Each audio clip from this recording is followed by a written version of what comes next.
Welcome to the first celebration of 2026. 4 Wide steps into the Lone Star State for the first mile and a half of the year. As we were in Chicagoland and Homestead not too long ago, but a brand new journey begins, one for a postseason push. Welcome to the Thousand Islands Correct pre-race show as we get ready for race number 12 of the 4 Wide Racing TJ's Team Series here in Season 8 and with our exclusive coverage on the KBueno Racing Network. Glad to have you with us. We're alongside Francisco Bacallao and Keelan Belsha. I am Kenneth Bueno. Francisco, we go to Texas. It's been a little while since we've gone 4 Wide Racing. We were out at Homestead a couple weeks ago. We took some time off, celebrated the new year. Now it's time for any one of these drivers in the field to make a new resolution, make it to the playoffs, and earn a championship later on in April of this year. And really, it all starts here. Second half of the regular season is the gauntlet for those really wanting to get in.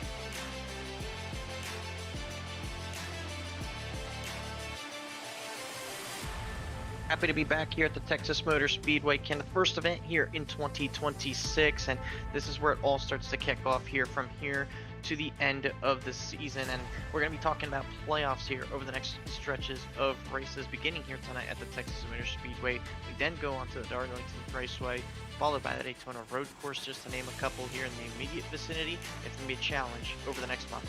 And Keelan, this second half of the regular season, for drivers who have won a race already, or for those who have not, the mentality is still the same. Get your mind ready for the second half, and most notably for that playoff opener at Las Vegas later on this season. This is the rest of the schedule. Rather difficult stretch of tracks that begins tonight here at the mile and a half in Texas Motor Speedway. Darlington, a brand new road course that we haven't seen in a little while. Daytona Road Course, Michigan, Iowa, Old Atlanta, Phoenix, Charlotte, and then the Super Speedway, Daytona International Speedway. Keelan, this is really a hard stretch for all these guys. Doesn't matter whether you've had the best season ever or not. It really just equalizes itself right as you get in, because a win and you're in just means just as much as somebody who has 5 or 6 wins in a year. It is, and that is going to be with some of these guys who maybe have not qualified yet for the playoffs with a victory. That's what they're going to be looking at, and the victories have really been hogged by the same 3 or 4 guys in this regular season. Not a lot of different winners throughout this regular season, so there still are several spots to be given out on points and to new race winners. And as we get into this stretch, it's the last real push until we get to those playoffs. These guys, they really got to push hard. And with the last several races, it's been a lot of time in between. Thanksgiving came around, then we took some time off for the holiday break and Christmas. Then we had another off week for New Year's. So all of the celebrations at the end of 2025, it's kind of rusted the drivers a little bit. Haven't had a pure week in, week out rhythm of racetracks and different races every single week. Now, as the new year rolls around, we don't have as much off time until about mid-March, so we will have a gauntlet. Everyone's going to be on their toes to try and go at it for a 4-wide playoff spot if they don't have one already. Several weeks ago, we were down in South Florida the first of 2 times. We'll see that Homestead at Miami Speedway. It'll be a semifinal race next time we see it, but we were in all-star format not that long ago. Francisco, you had the point of view at the front of the field, your pole-sitting spot alongside Justin Rott. Early harmless yellow for Craig Parks. He would go spinning on the back straightaway, but we would have more drama in the early portions of this race. Alex Schumacher, Trevor Haley getting into each other, the caution under the caution, if you will, and lots of drama at the front, including that second place starter of Rott in turn 1. Yeah, I felt like we could never really get into a proper rhythm in the early stages of the race. Just occasional yellow flags and trouble would ensue. As we were trying to get multiple laps underway, you see the trouble with Moreno, Bauman, and Rott here. And I was really attending to that high side. I was really feeling like there was some pretty decent grip up there. It was really working for me as best as possible. We had some split strategies here, which kind of put me back a couple of positions, but not for long. Eventually, I got myself a little bit further up towards Lawson, as this is actually trouble between Fowler and Haley, Prees, that extended from the open, which we'll talk about a little bit later what that means for Prees, as this was the battle in question. Me and Peel were going at it before trouble ensued in turn 4.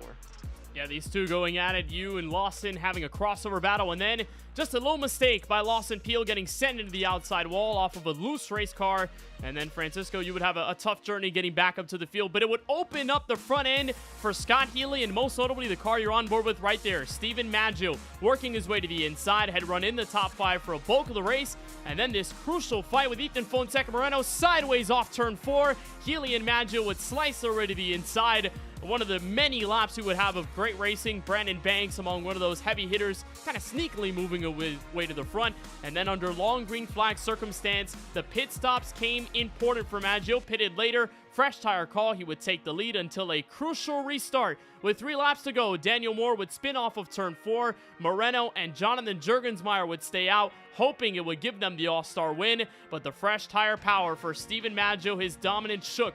Later in the race, he would take the race lead on the white flag lap and just sail it home. First career all-star victory for Maggio, technically his first win of season 8. As he continues to move on forward, he has yet to win a points-paying effort here in 2025-26. But Keelan, it was a great moment seeing Maggio break through after what's been a struggle-filled season up until this point.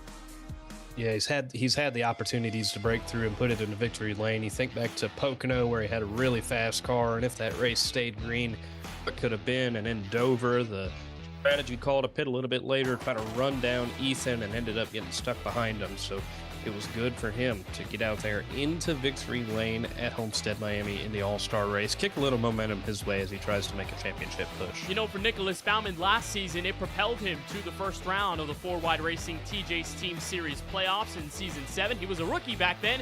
Maggio won 4 races that season. Hasn't won one so far this season, but could that mid-season win in the All-Star race change the complexion of his campaign as he moves towards another playoff run? We're joined by Steven Maggio now, the 4-time race winner from last season, and now the newly minted All-Star race winner. Steven, it was a whale of a race. You had to deal with a long green flag stretch, overtime restart, and then you captured the victory. How does this change your mindset for the rest of this regular season to go for the playoffs, if at all?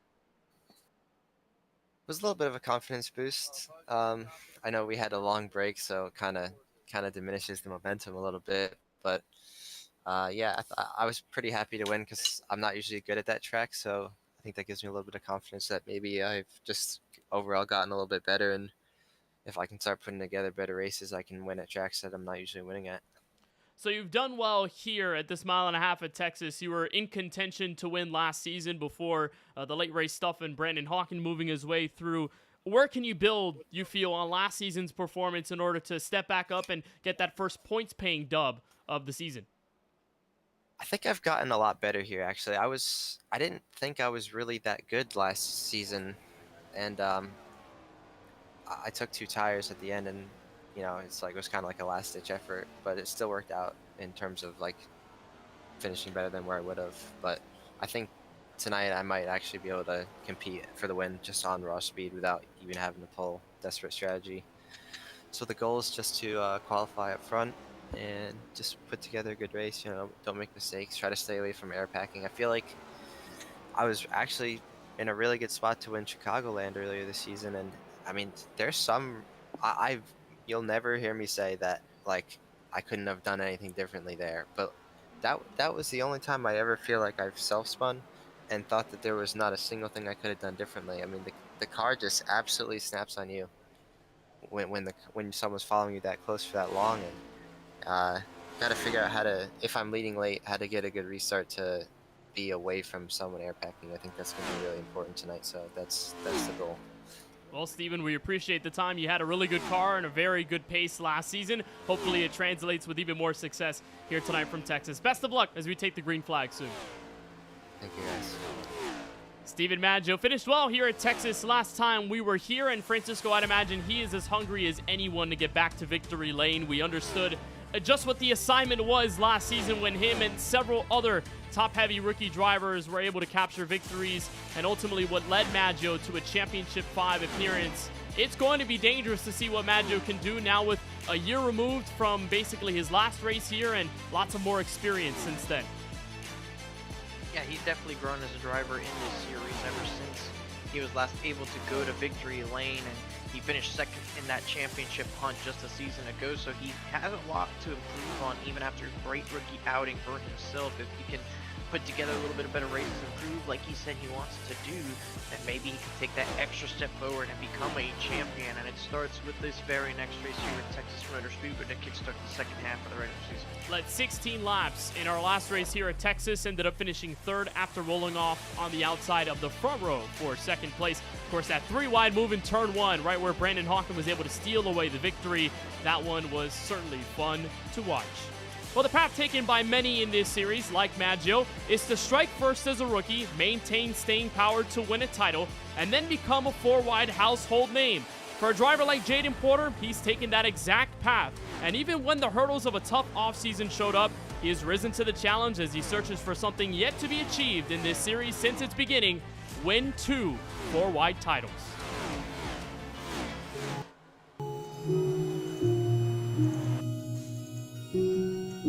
Name's Jaden Porter. It's my 5th season of 4-wide. Yeah.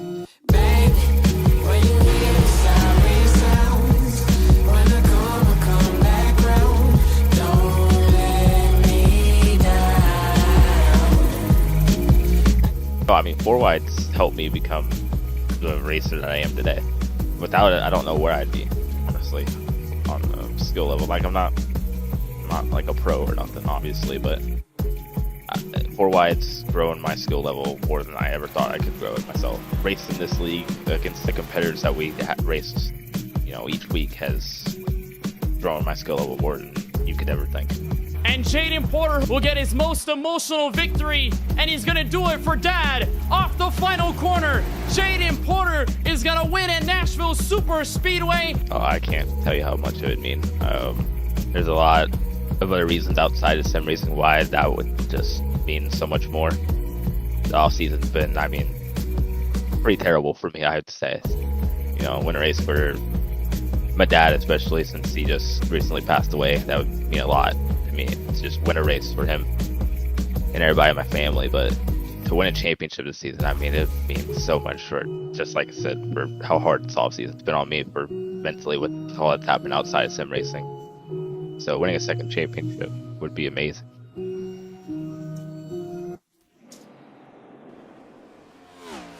Galen, there's Jaden Porter on pit road, part of the practice session that the drivers are getting with right now to get used to this Texas Motor Speedway. Jaden's been through so much over the last few months. I think for all of us, it was a loving moment to see him reach victory lane at Nashville Super Speedway and then did it the second time at Chicagoland right before the All-Star break. Jaden's starting to reach his stride right now. I think it's great to see the comeback story mentally he's had over the last few months. Yeah, he has been on a tear so far this season. In his 12 starts, got those 2 victories. A couple of those races probably have gotten away from him in races where he could be scraping by for a top 5, top 10.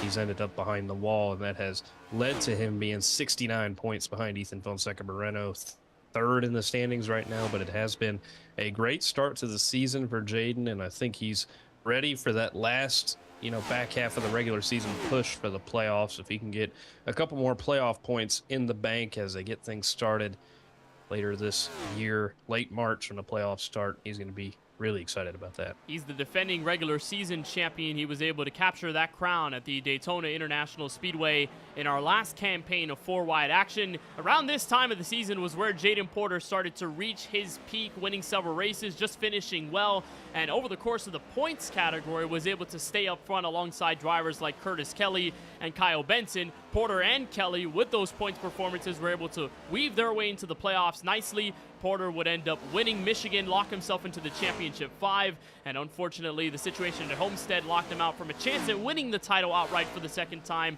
But no doubt he's got a shot. I think that's more than enough for many a driver, including someone like Porter, who could very well turn that switch on and be right up there with 4-wide's best.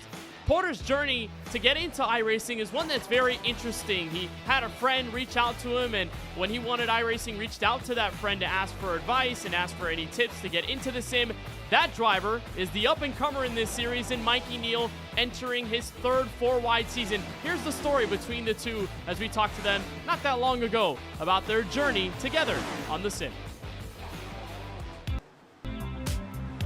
2020, 2021, I got me a new computer that could really handle the sim, and I really got into it. And this guy that I'd known for maybe like 4 3 years, asked me about iRacing and stuff.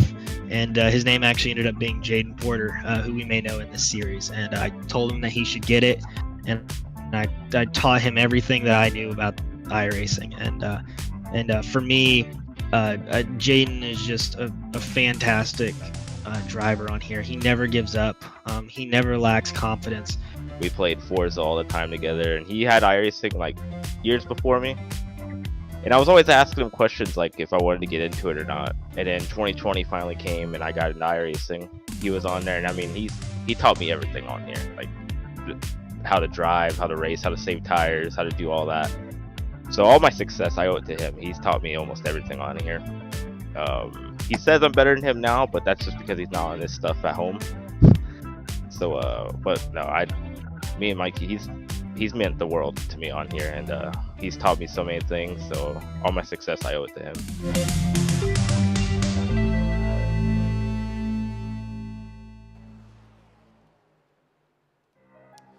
Neal and Porter searching for wins here tonight from the virtual Texas Motor Speedway. And by the way, let's get into our 4-wide race trends as we enter Fort Worth, Texas, once more in series history, to which Texas has been a part of every single installment of 4-wide racing since its beginning in 2020. It's a rare situation that a track has to be on every single 4-wide season, but Keelan, Texas has been the mainstay for sure.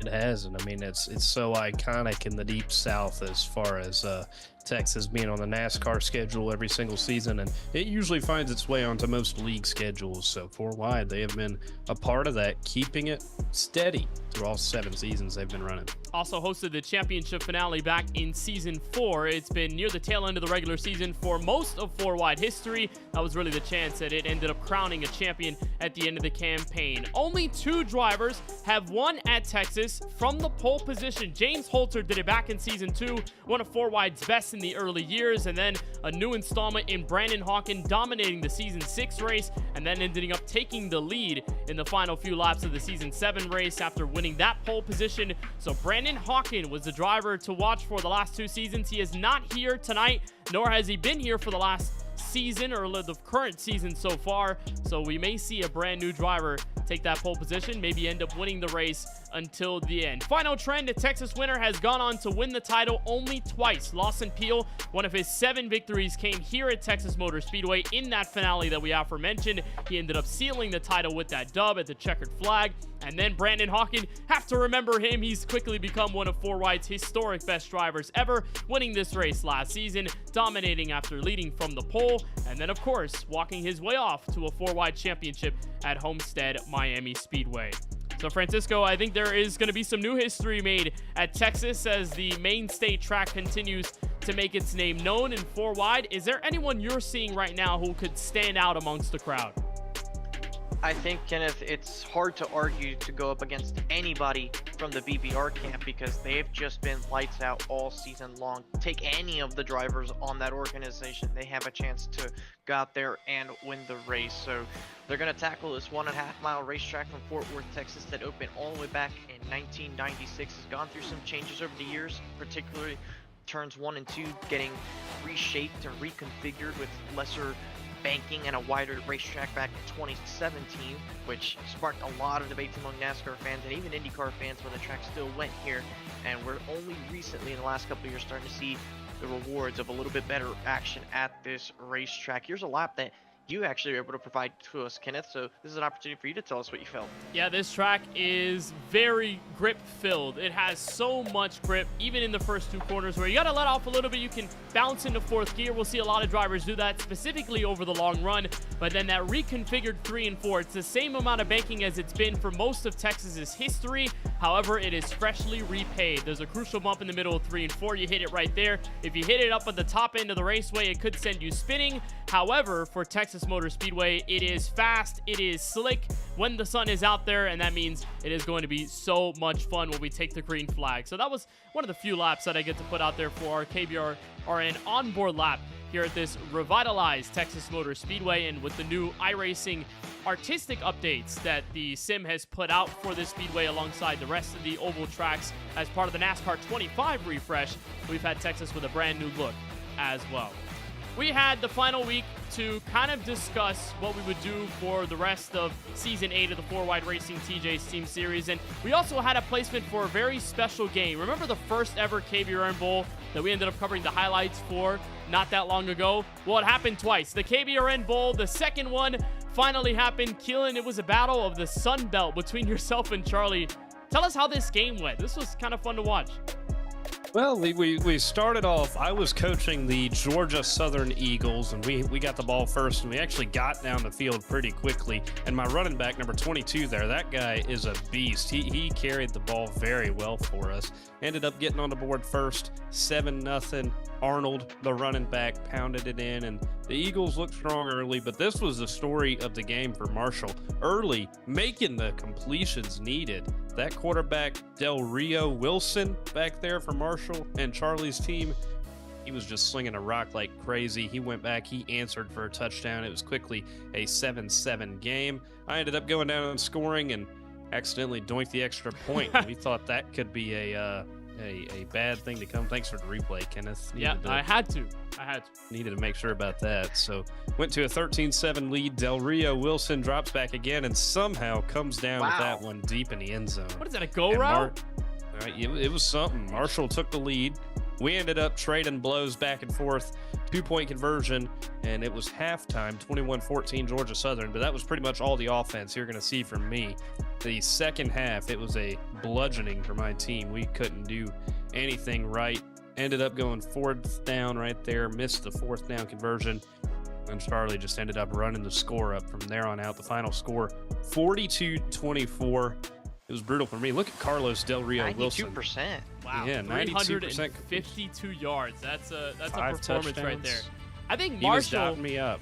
I think Marshall and Georgia Southern are going to have some new fans now, and they have no idea because of this KBueno Bowl. That's going to be one of many of the bowl season. We had the Pop-Tarts Bowl not that long ago, BYU and Georgia Tech in an instant classic. The Citrus Bowl was a pretty solid game as well.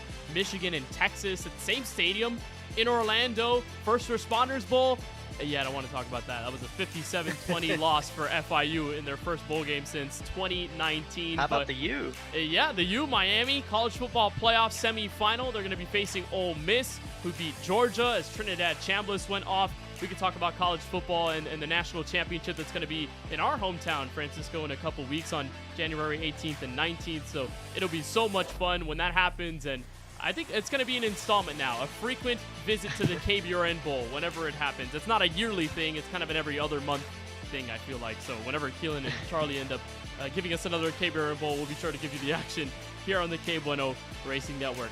It's never really easy to make any of these transitions happen, and it's never really easy to talk about this, but over the last month, the motorsports community, specifically the NASCAR community, has felt the brunt of 2 very big losses in our community and 2 figures that have stood tall for so many years and have given us so many memories. We start with Dennis Hamlin, the father of NASCAR Cup Series star. Denny Hamlin, arguably the greatest ever NASCAR Cup Series driver to have never won a Cup Series championship as of 2025. He passed away due to injuries sustained in a house fire in late December.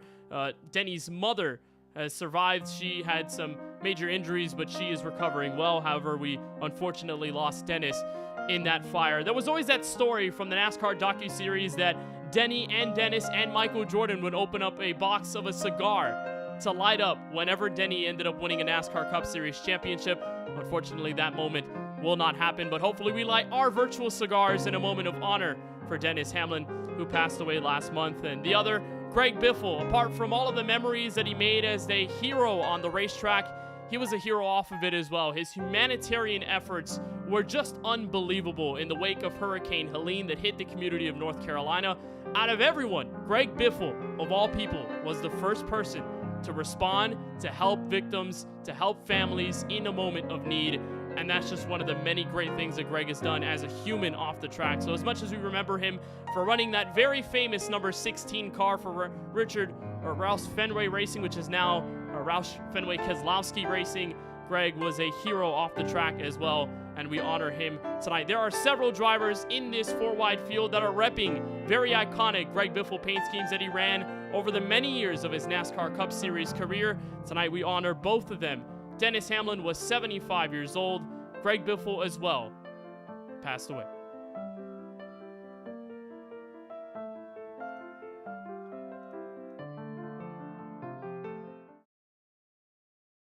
This baby hits 88 miles per hour. You're gonna see some serious... They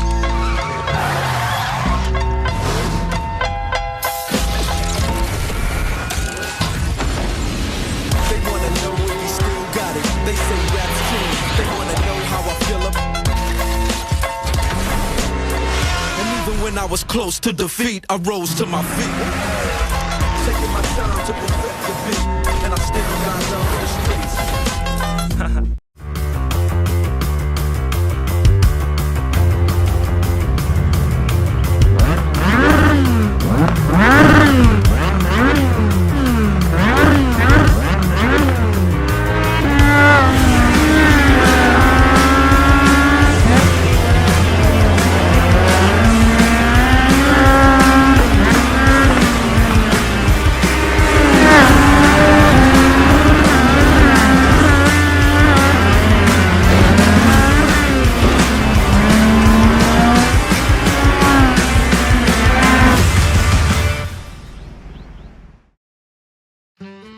Welcome to the Thousand Islands Cruette in Clayton, New York. We're open Monday through Saturday, 10 a.m. to 5 p.m. Come in for a tasting and our helpful and knowledgeable staff will help you find the perfect olive oils or vinegars to add that perfect touch to your next meal. We have monthly specials and sales as well as new pairings and recipes, so there's always something new to try when you visit. The Thousand Islands Cruette on James Street in Clayton. And don't forget, no touchy the tankies. Let's go. What's up? What's up, Kenneth? How you doing, man? How are you? Good. How you been? What you got in the bag, man? I got a panini, I have a hoagie, I got it all through the Wall Rewards app. You can order it all through the app? You can order it all through the app. I can order it all through the app. The world is my oyster! By placing your order on the Wawa app, you can pick up at any time with ultimate satisfaction. Gotta have a Wawa.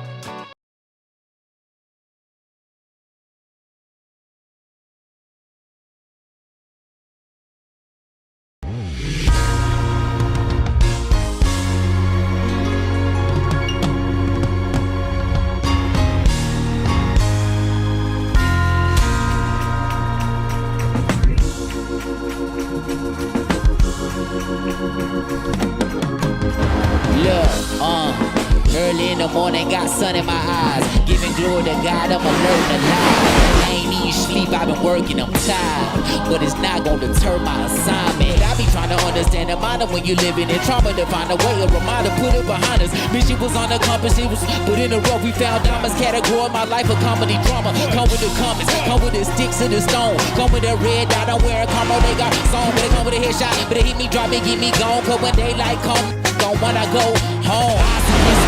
I'm against the odds, trying to get even, see the evil in my eyes. Vengeance is the Lord, so I leave it up to God. But if he don't move forward, I'ma get me mine. Educators matter, whatever, so read the open the Bible up and read a chapter. I'm trying to free the shackles. My brother back inside his cell, so I just said a prayer in the garden to Eden. Said he couldn't help me. Even after all of this, I'm at the chapel and it's natural. I know my foundation build castles, even a statue. No limitation in the time capsule. I'm giving glory up to God to give it back to you. Casual.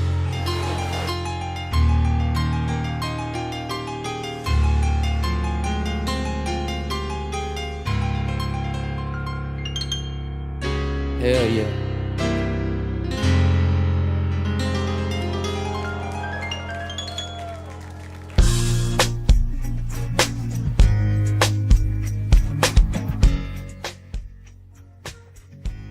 The new year brings in new hopes to a field that capped off 2025 with all of the stars in sequence. And the path to the playoffs begins with a fireworks show in the Lone Star State. Live from virtual Fort Worth, the KBueno Racing Network welcomes you to the Season 8 4-Wide Racing TJ's Team Series and coverage of race number 12 from the virtual Texas Motor Speedway. Glad that you're joining us for another edition of 4-Wide and our first virtual race of 2026. Thank you for joining us and welcome to the action where, alongside Francisco Bacallao and Keelan Belsha, I am Kenneth Bueno. We'll be joined by our good friend and driver, JJ Hill, as our 4-wide in-race reporter. Francisco, this is going to be a fun one. Back to a mile and a half. We were just at Homestead several weeks ago. We celebrated the brand new year, which means a new page to turn for the 4-wide drivers. Doesn't matter if you've dominated this season or if you haven't been able to reach victory lane. This is the crucial moment. This is what it's all about. Second half of the regular season to the playoffs.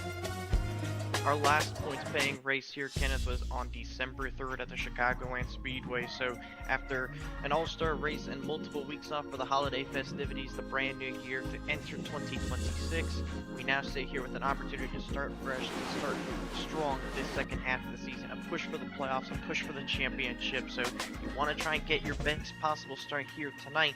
That way you can start kicking on all cylinders when we get the show going in that playoffs. There probably won't be a better race than here at Texas Motor Speedway, Keelan, just given the way this track has developed on iRacing. And real life has a lot of criticism for the way it races as a narrow racetrack, but here in iRacing it has opened up. 1 and 2 and 3 and 4, you can practically run any given line, and with these next-gen cars, it will provide for a very large challenge and one that drivers will very much embrace, given they have to lock in at this point of the season if they want to have that win and you're in. And tonight will be a challenge. Just looking at practice and how it was going for a lot of these guys, there is a lot of slipping and sliding with how slick this racetrack is tonight. So there's going to be trouble about on every corner exit today. We may see the issues persist that we have seen this year about guys, overstepping the boundaries on the exits of the corners. These guys are going to have to be careful, stay on their toes if they want to make it all 134 laps tonight. Here's a look at the schedule for Season 8, where we've been, where we're going, and of course, what's ahead of us right now. Texas Motor Speedway, January 7th. Then we go to Darlington Raceway, the Lady in Black, for some throwback racing the following week. Daytona Road Course makes its triumphant return to 4-wide history. And on the schedule for Season 8, Michigan, Iowa, Old Atlanta, Phoenix, Charlotte Motor Speedway, and then we'll get right back to the World Center of Racing for the regular season finale. We'll decide those that just squeak in to the 4-wide racing playoffs this season. We'll have Las Vegas, Watkins Glen, and Talladega, and then the story just goes on until Auto Club hosts the finale in Season 8 with these next-gen machines. So it should be a ton of fun, Francisco. We've seen plenty of drivers make history here at Texas. Lawson Peele has won a race or two here. Brandon Hawken has won the last 2. He's not in here for Season 8, which means maybe a brand new winner tonight. There exists the possibility of someone new taking away a win here at Texas, but like I was talking about on the pre-race show, there's also probably favorable odds for another BBR driver to take a race win here tonight. They've just been the dominant force ever since we got the gates going at Daytona, winning every race ever since the opening round as far as points races are concerned, and there's no reason why that can't continue here today. If they've just going to show that they're fast at all types of track disciplines and that they're capable of winning every single weekend. By the look of it, that's probably their goal right now. Yeah, it's going to be crazy to see that happen. And for KBueno Racing right now, driver on pole with Jonathan Jurgensmeyer, a 2-time race winner this season, his most recent coming at Talladega Super Speedway. Keelan, it's been outright dominance from this team. That's something that we didn't really expect. We knew they were going to be good. We know the talent of roster that they have going into this season, but I don't think anyone could have predicted them not losing a race since Daytona when we began this season. If you want to count the All-Star race, you can, as the official streak snapper for Steven Maggio, winning the All-Star race and just capturing the extra bonus points. But if we want to talk about points-paying races, this team has not fallen short to any other driver. What could there be for the drivers out there that are not a part of BBR to be able to snap this streak outright? Well, it's just been pure domination by that team this season, and I think that comes into the fact that they work so well together. You always see them up there restarting 1-2 on these restarts, helping each other get an edge and getting clear out front and being able to drive away. But your best shot, I think, really is to break them up. Make sure they're not running right next to each other, because the closer they are together, the better they work together, and the easier it is for them to get one of their cars in victory lane. If you want to be the guy up there breaking them up, you got to be. If you want a shot to win, get up there, keep them separated. That's the best advice I can give them. We've seen them win in several different contexts, one of them working together and drafting partners, some of them just escaping the chaos, others just straight up domination through strategy. it's always been some kind of different way KBueno Racing has been able to win. Unless we talk about last lap passes for the victory, Juergensmeyer did that at Auto Club Speedway earlier this season, so safe to say anything could always lead to a BBR victory. As qualifying continues on, maybe BBR can be right back at the top with Juergensmeyer and Mikey Neal currently locking up the top 5. This is the 8th all-time visit to Texas Motor Speedway. That's right, 8th in our Season 8 4-wide racing season. We have yet to miss a race in a season here at Texas Motor Speedway. We've always been here. It's always been a part of the regular season. For the most part, was a part of the championship finale back in Season 4, one of which Lawson Peel was able to dominate out of his 7 race victories that season. Lawson among many, hungry to get back to 4-wide victory lane. He's been close a couple times here in 2025-26. Can he do so returning to this 1.5 miles in Fort Worth?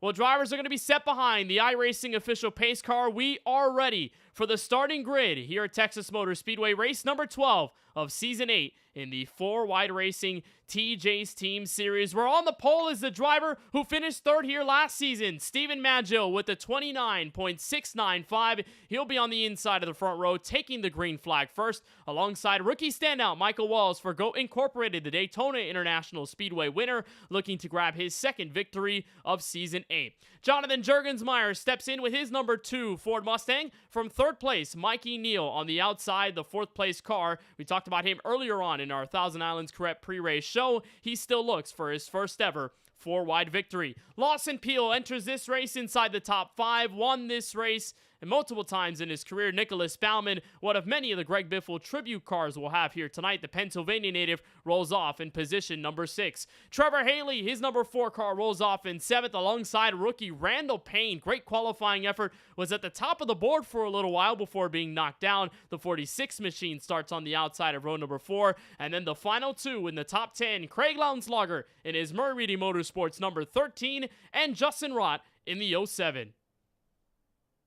A pair of BBR drivers will be rolling off in row number 6 with Amir Bascom in the 11th slot, with Jaden Porter, our last points paying winner from Chicagoland, in P12.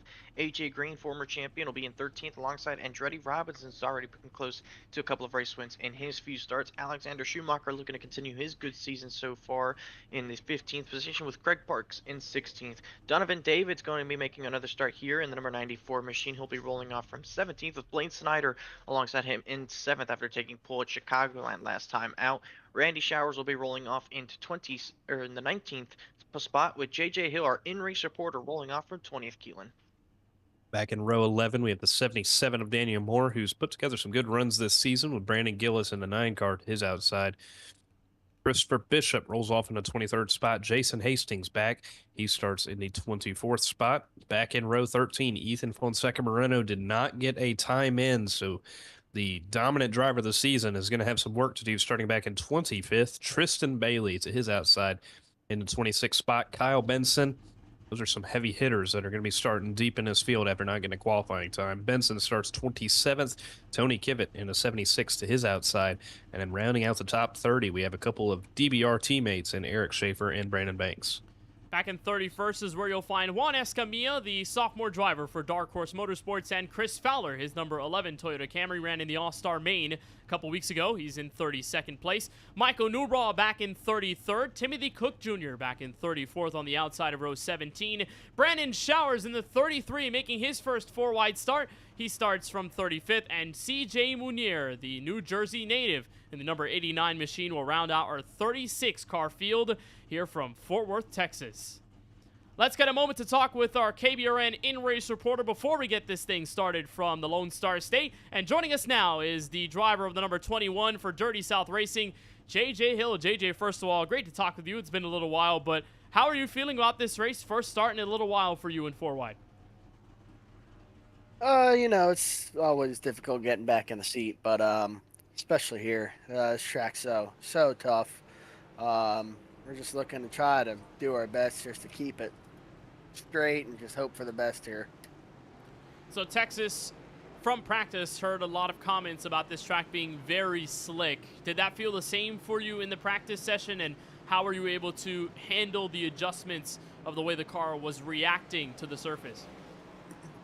I mean, I don't think I've been in a next-gen car where the track has felt more slick than it has today. I mean, you can't even get on the throttle hardly off of 2 here. You're going to see a lot of yellows, a lot of trouble coming off of 2.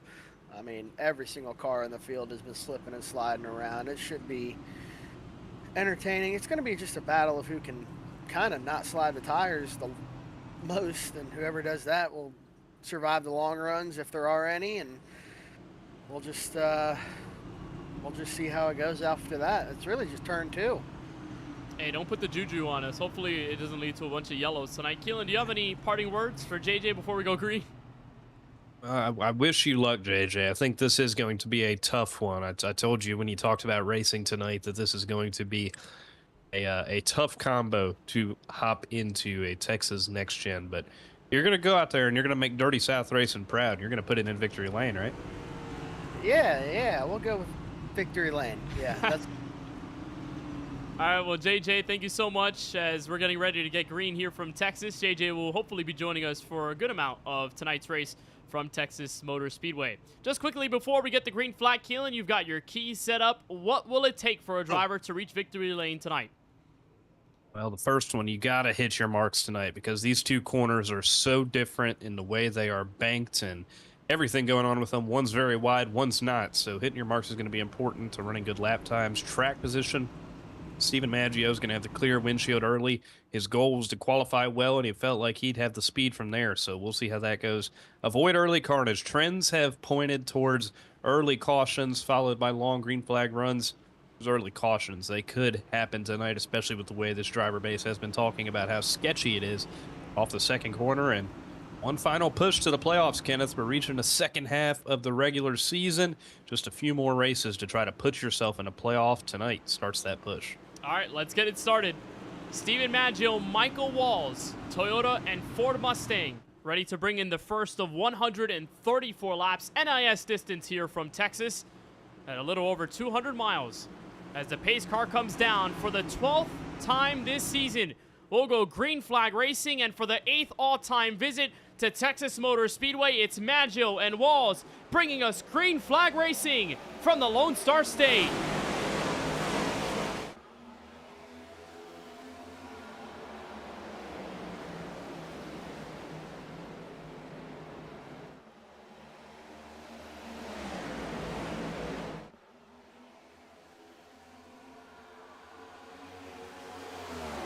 So far through lap 1, it looks like it's mostly clean throughout the field as the top 2 are battling for that position. Michael Wall's hanging tough on the outside. That's going to be a great job if he can able to keep the car there. They're 3 wide off of turn 4 further back. Maggio leads it at the line.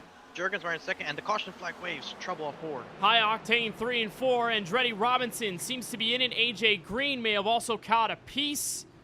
And it is indeed the Forza Motorsport 4 Ford Mustang of Andretti Robinson, rookie driver in Season 8, close to the victory several times in his short but successful career, and this time picks up some right rear damage to bring out our first yellow before lap 1 is basically complete.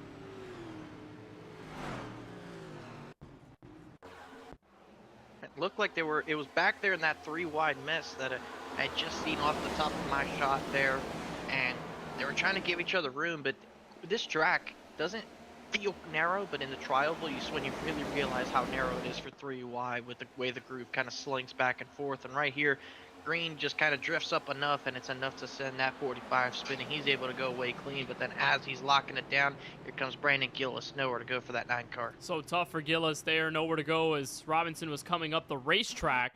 And that was indeed that contact with the spinning Robinson. And it was AJ Green down the inside, so right as that quad oval was hitting, you don't want to put your tires in the grass. It could unsettle the race car. Here's the onboard look from Gillis, seeing the trouble up the road. See the car spinning up there, the smoke, and as that car comes back up the racetrack, you just hope you can get it cut down to the bottom there, but just not enough time for the 9 car to react there and cut it back to the inside. Ends up plowing pretty much right into the back of Robinson and probably put more damage on that 9 car than it did for Robinson. But those top 2, they stayed side by side a lot longer than I thought they would. I don't know how much we will see that throughout this race now that the rest of the restarts are leader's discretion, a better shot to get a jump. But On these initial start of the race, where it's on the starter and the green flag, it allowed Michael Walls to contend with him pretty well there on the initial start. And especially in 3 and 4, you've got the foot planted to the floor for the most part. Walls was able to hang tight, although Maggio did barely get in front as the yellow flag came around. Tough to see Brandon Gillis out of this race early, a driver with over 10 years of experience on iRacing, a U.S. military member, and one of the rare breeds in 4-wide, an independent driver. Usually don't see a driver in this field not aligned with a race team of some sort. We talk about the Goliaths of the series, KBueno Racing, Drinking Bros Racing, Murray Reedy Motorsports, Stonks Motorsports, which had now reverted to Overcorrect Racing. They made that change not that long ago, but Gillis, one of those independent drivers. And a shout out to him. We didn't talk about it earlier this season, but at Talladega ended up with a season-high 3rd. So a credit to the 9 machine of Gillis, one of the few independent drivers of this series, and basically one of the OGs alongside some that we have mentioned: Austin Reedy, Tyler Murray, Kyle Benson. Brandon Gillis is one of those few that has been around since the very beginning. So tough to see Gillis out in this one early from Texas, as Maggio will pace the field around behind the iRacing official pace car. And like JJ said, Francisco, this is going to be a slick racetrack, and while that caution wasn't an example of a spin or the rear tires lighting up because of the hot track surface, it's still going to be a point of conversation. 124 degrees. This track is boiling right now in the afternoon. And it's already come down slightly since the initial drop of the green flag, or at least compared to the pacing laps before the green flag. It was at 133, so 9 degrees it's already dropped off of here between then and now, and honestly you could expect it to continue to drop as we continue to close into this race, possibly going below 100 degrees near that checkered flag. So can you navigate this tough section of the race where the track temperature is this warm, and then how much can you accustom yourself to the cooler temperatures? Who prevails in those cooler temperatures when we get later in this race? Well, you know, last season we had a similar hot track temperature, but lots of shade over the speedway by the later portions of that going in the later afternoon, so it allowed for the track surface to cool off just a little bit, and it helps for grip, that's for sure. Any number of difference in degrees colder than whatever the start was for this race, over 120, it's going to feel very different behind the wheel of the race car, and it's going to feel like an alleviated weight off your shoulders, because now you can rotate the car a little more, and while you're on the throttle, the car doesn't really want to step out as much. But still a long story to write. Here from Fort Worth, Maggio and Walls will reset at the front of the field. Jurgensmeyer and Lawson Peel will settle out row number 2. Peel was able to gain that one spot to be on the outside of the second row as the field enters the restart zone for the first time. Green flag waiting for them. Our first green flag restart from Texas. Maggio has them underway to turn 1.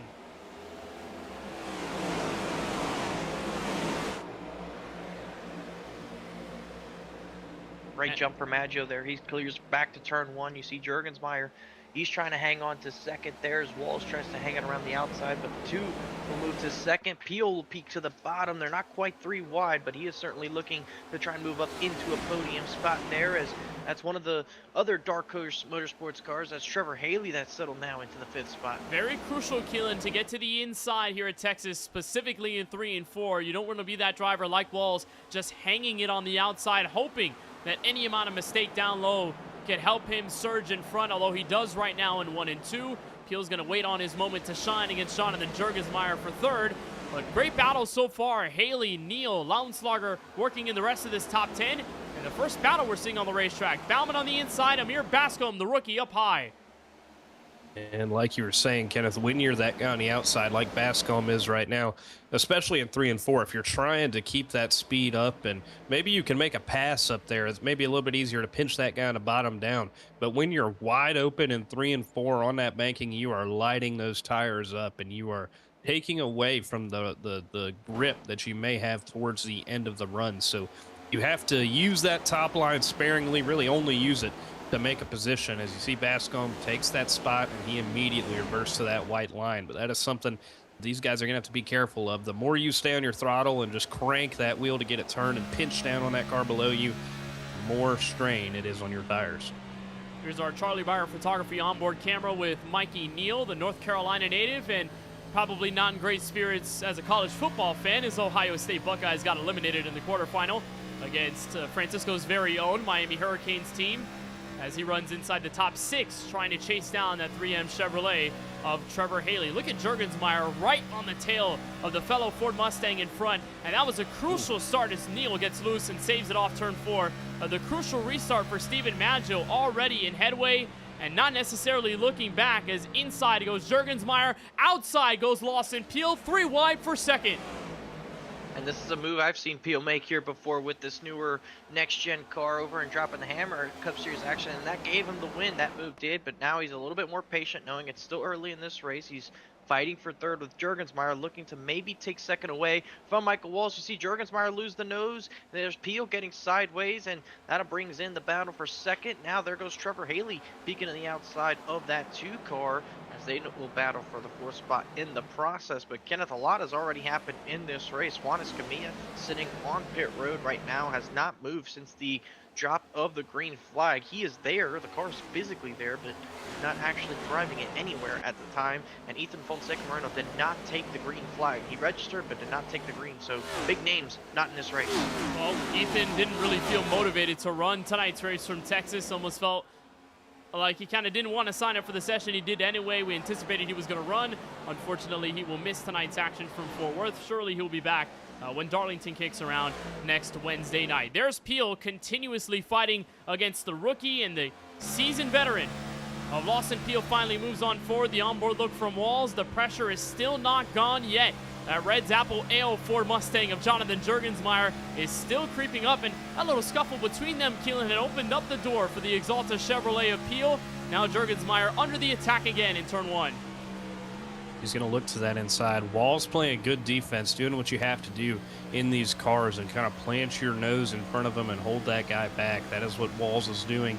And then when Jurg gets a look to the inside, Walls is just able to move a half lane or a lane up and really play defense there. I'm interested to see how Micah's long run pace stands as we get to the tail end of this run, maybe 10, 15 laps deeper into this one, because he has gone to that second groove and just planted it wide open a lot more than I've seen anybody else do as he sits in that 3rd spot. And again, that point we made earlier on in the show, that the secondary, 3rd lines could open up here in Texas, specifically in 1 and 2, where you have to slow down the car a lot more and get it rotated in the center. It can be much easier to go up high, get a bit of extra grip, and oh yeah, escape all that dirty air from the turbulence in the car in front. And that's what Michael Walls is trying to deal with right now in 3 and 4. Jurgensmeyer sees the opening on the inside. He'll take the peak in turn 1. That's the battle for 3rd place. For Lawson right now, 2nd and 3/10 behind the race leader in Steven Maggio. That restart helped the 51 really surge away. And while all these guys are playing for their food, Maggio's kind of playing with his food right now at the front of this field. And at this moment, Francisco, what are you kind of thinking if you're Steven Maggio? The point of notice where maybe you're not pushing too hard, maybe you're not being too conservative. You got to find that sweet spot where you maintain that level of space between yourself and everybody behind you. You're mostly just making notes on what the car will do on the racetrack, because the track temperature is going to change drastically between now and the end of the race. So it's not something that will stay relatively static enough to the point where it'll handle the same. It'll be night and day compared to what they're going to be doing on lap 116. So for Maggio, you're just trying to make sure you don't actually drive the tires off the racetrack and keep them underneath you and build that gap while you can. We don't know how many more green flag laps we'll continue to get here, so make sure you have a gap in case of anything that happens, especially if we do enter an eventual cycle of green flag stops. You want to have the best advantage you can have. And here's a battle a little bit further back on the field on the right-hand side. That is Justin Rott, Truck Series champion, battling away with Alexander Schumacher, who's done a great job to get up into this top 10, and he's just on the outskirts of the top 5 is the Shoei Sportsbook 68. And a note here about Shoei, Kenneth, if you remember the last mile and a half racetrack that we went to that featured 2 different style of turns on both ends of the racetrack that were reconfigured in the last decade? Yep.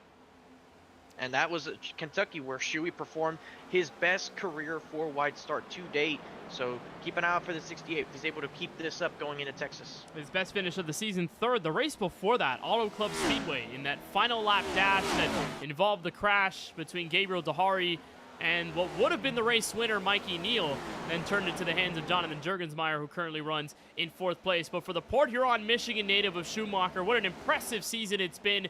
I mean, he's had his head down a couple times, but he's gotten back to work. Only 3 finishes this season outside of the top 10. His last showing, 21st at Chicagoland. Just given how chaotic that race was, can't fault any driver for being involved in at least one incident or two. Maggio would know that as well, being kind of involved in one of the biggest accidents of the night that also took out the 07 of Justin Rott in the process. Here's Amir Bascombe, that JBL Toyota Camry, making headway early on, pushing to the outside of Jurgensmeyer. That close-knit battle continues off turn 4, but Amir Bascombe is starting to put his name in the ring as Jurgensmeyer wiggles loose. He scurries to the grass, and the pack swallows him up behind. That Amir Bascombe car in the 27, that last time around through turn 1 and 2, the lap before this, he was up nearly planted on the fence all the way around. So you talk about Texas, and in the real life shape of things in the Cup Series, you cannot really make a very extreme top line work like that.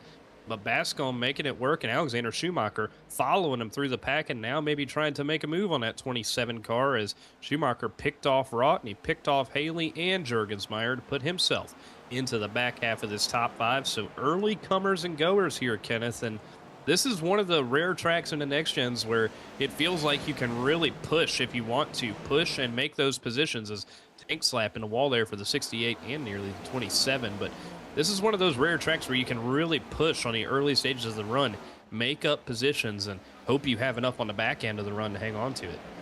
And Bascombe, one who has a best average finish of, or average start of 5.8, but an average finish of 21.8. Someone that we haven't seen fully put a race together at the end. And, you know, you can talk about several racetracks in which he had a fast car, but it just didn't show for it at the end. 4th place start at Bristol Motor Speedway, ended with 30th after he was one of the better cars at the front. 4th place start at Chicagoland, also anticipated him to be a heavy hitter at the front. And then one of the big-time yellows that brought the end of that race pretty much inside 15 laps to go. Bascombe was at the heart of that, ended up finishing 23rd. He only has one top 10. That was in his first start, the Music City of Nashville Super Speedway. But Bascombe, one of those names coming in from the SAC Cup Series, which we also broadcast here on the KBueno Racing Network, is one that has already put his name alongside Robinson as some of them to watch for. Not entirely dominant yet, but it's kind of getting that point where they can put a full race together. It will be very successful. Running the high line, lots of the drivers are in the mid portion of this top 10. That's where you're seeing the most experimentation. Not seeing as much, though, from those drivers at the front of this field, particularly with Peel and Maggio. But so far, Francisco, Peel is starting to make up ground. He was nearly 2/10 faster than Maggio the last time around, and he's slowly reeling that Toyota Camry in.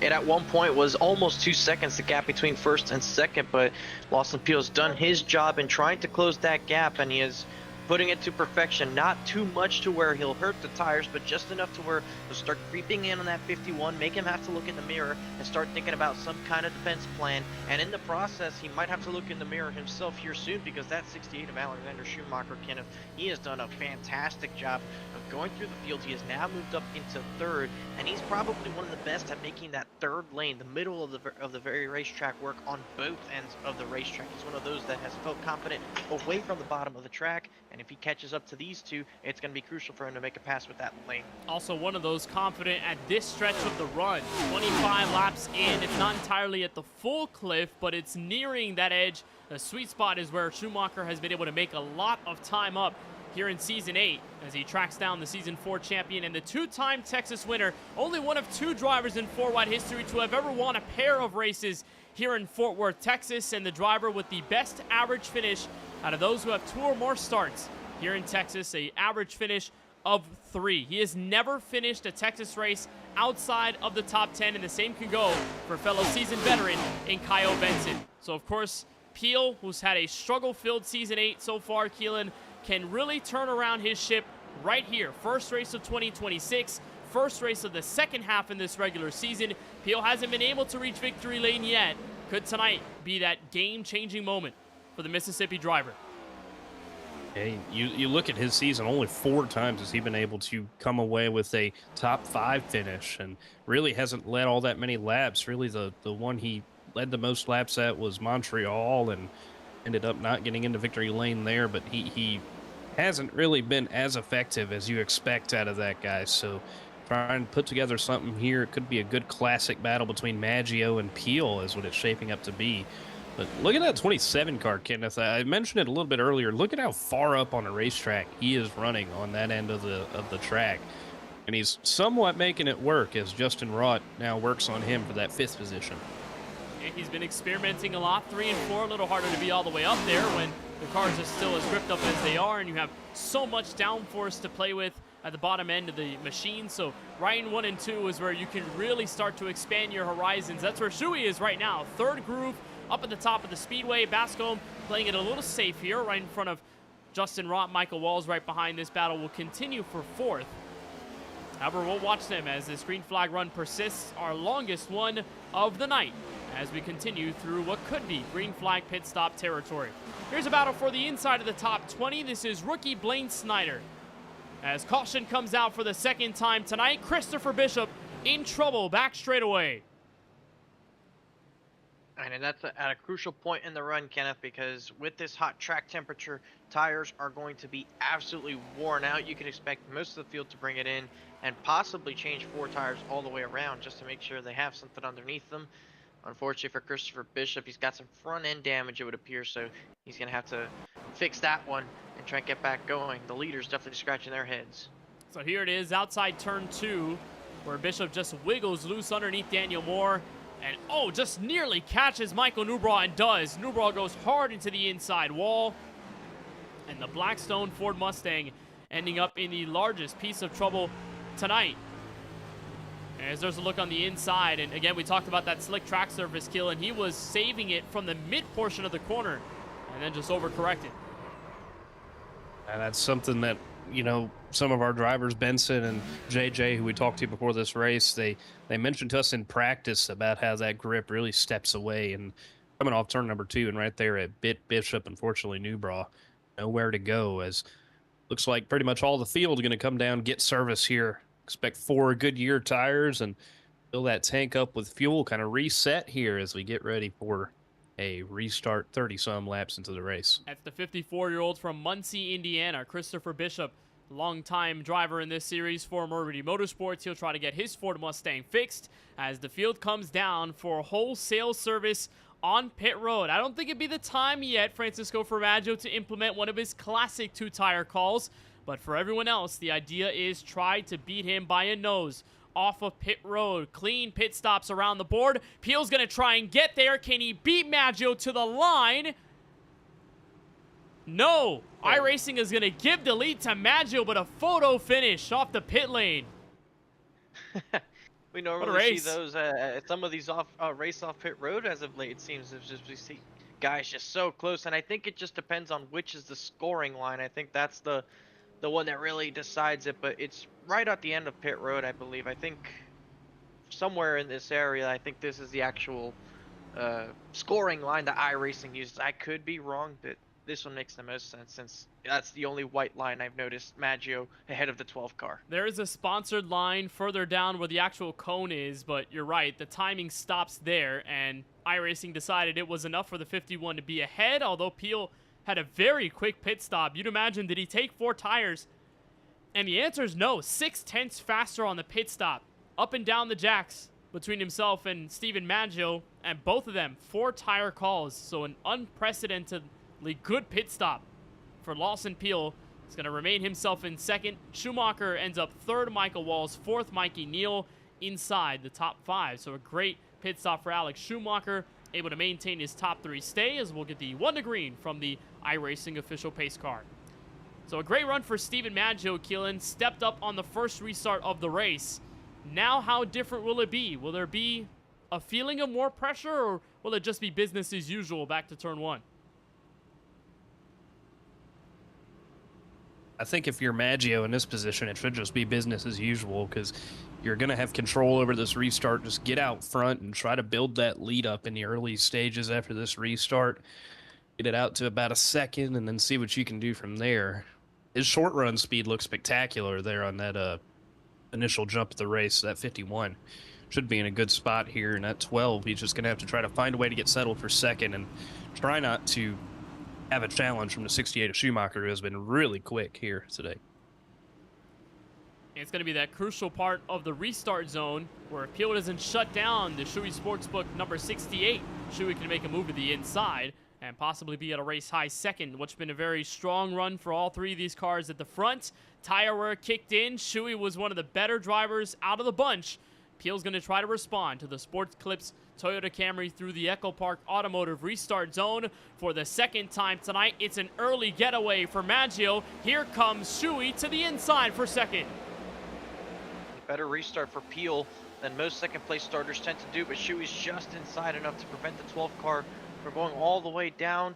He clears mid-corner, so Peel moves up to second. Maggio struggles a little bit on the exit. Peel's going to have a run here for the lead. Could that allow Peel to step out in front and be the first lead change of the night? He's on the outside. In turn 3, he's going to plant his car up there. Through the crucial bump, he's going to slide. He'll take away second. Michael Walls is going to sneak under off turn 4.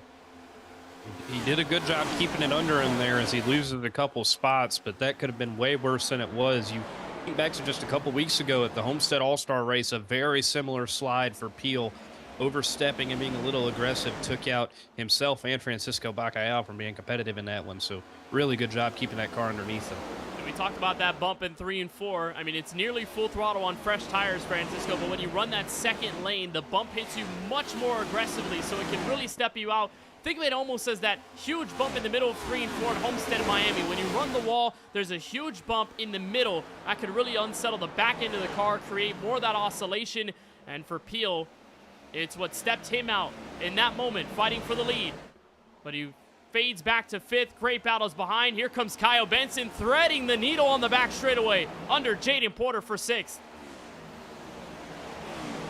Aggressive move by the Cheez-It Machine, who's notorious here in Texas for being aggressive and quick with that just about 6th place average finish here for his 4-wide career.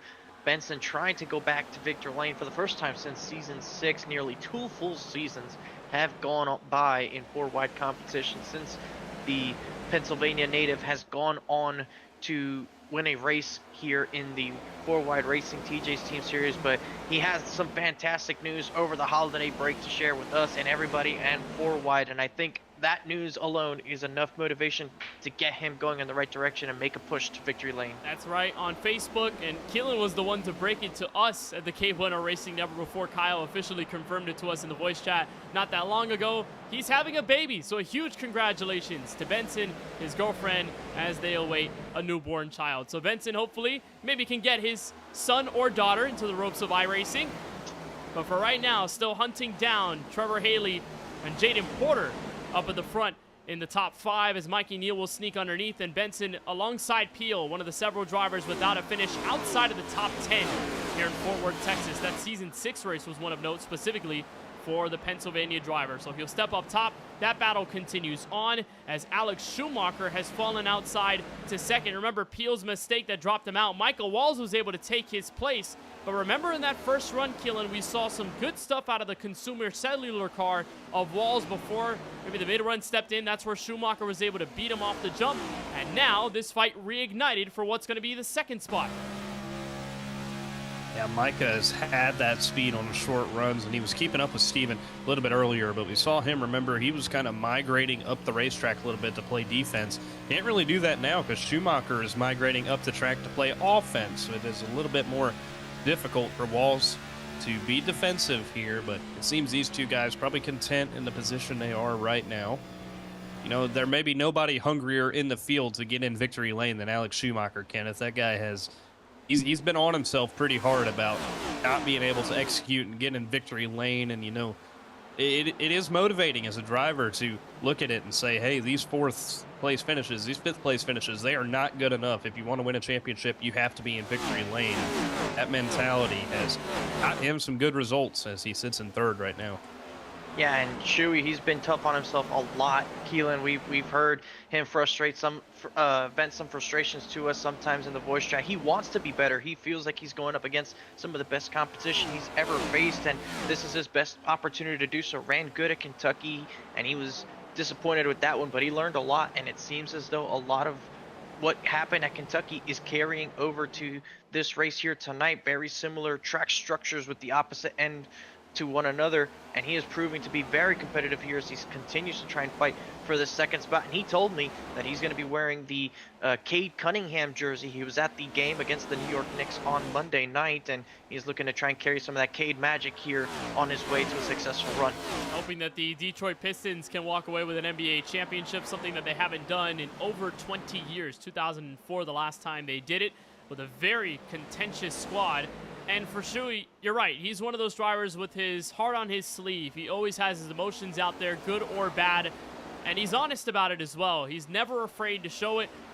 And for someone in this sense, in his rookie campaign, you'd think, well, why are you so hard on yourself? Then you think about what the other rookies have done in this series, and you start to think there's a high ceiling for rookie drivers in 4 wide that was set by drivers like Jaden Porter, like a Lawson Peel, like a Brandon Hawken, a Luke Canup, and Ethan Fonseca Moreno. So many drivers. Steven Maggio as well, who's leading this race. The precedent has been set so high for drivers who are joining 4 wide for the first time, and Shuey feels he can compete with the best of them. He's demonstrating it right now, sitting 3rd, trying to get around the Daytona winner of Michael Walls, who wanted his first 4 wide start, as they chase down now the sophomore driver of Steven Maggio. All of them around the same pace, although Walls and Shuey, Keelan, are just a hair faster than the race leader. Maybe a sign of just saving the tires, or maybe 2nd and 3rd have something they can cook with.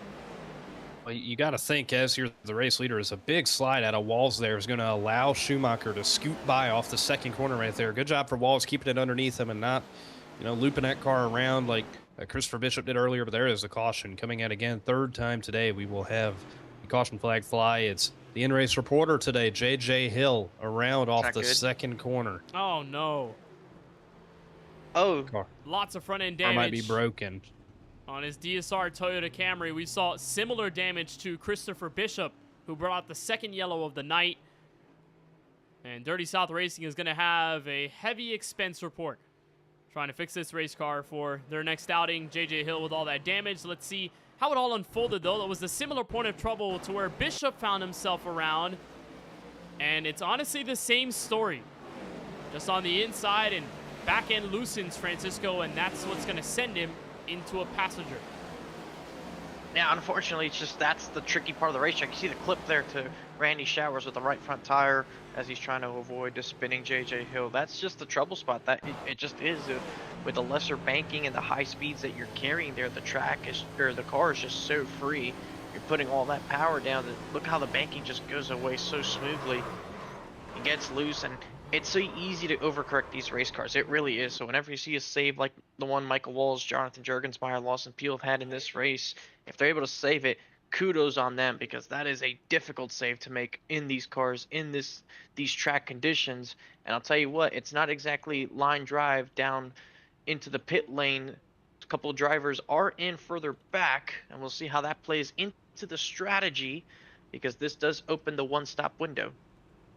It does. Couple drivers on pit road. One of them, Randy Showers, the 22 machine, who did get a piece of that contact with J.J. Hill, as Maggio will patrol the field behind the iRacing official pace car under the 3rd yellow tonight here from Fort Worth, Texas. Let's have a quick word with our good friend J.J. Hill, and DSR is going to have some money to spend, but J.J., just walk us through what happened there off turn 2. Yeah, that one was different than anything else I felt in practice or anything like that. That was really weird. I didn't even really feel it slip. Next thing I know, I'm overcorrecting into the outside wall. That one just caught me by complete surprise. I was running halfway decent, was getting it down, and then all of a sudden, just out of nowhere, I don't know. Well, JJ, I'm sure that this car can be repaired. What does the damage look like for you? What's the time?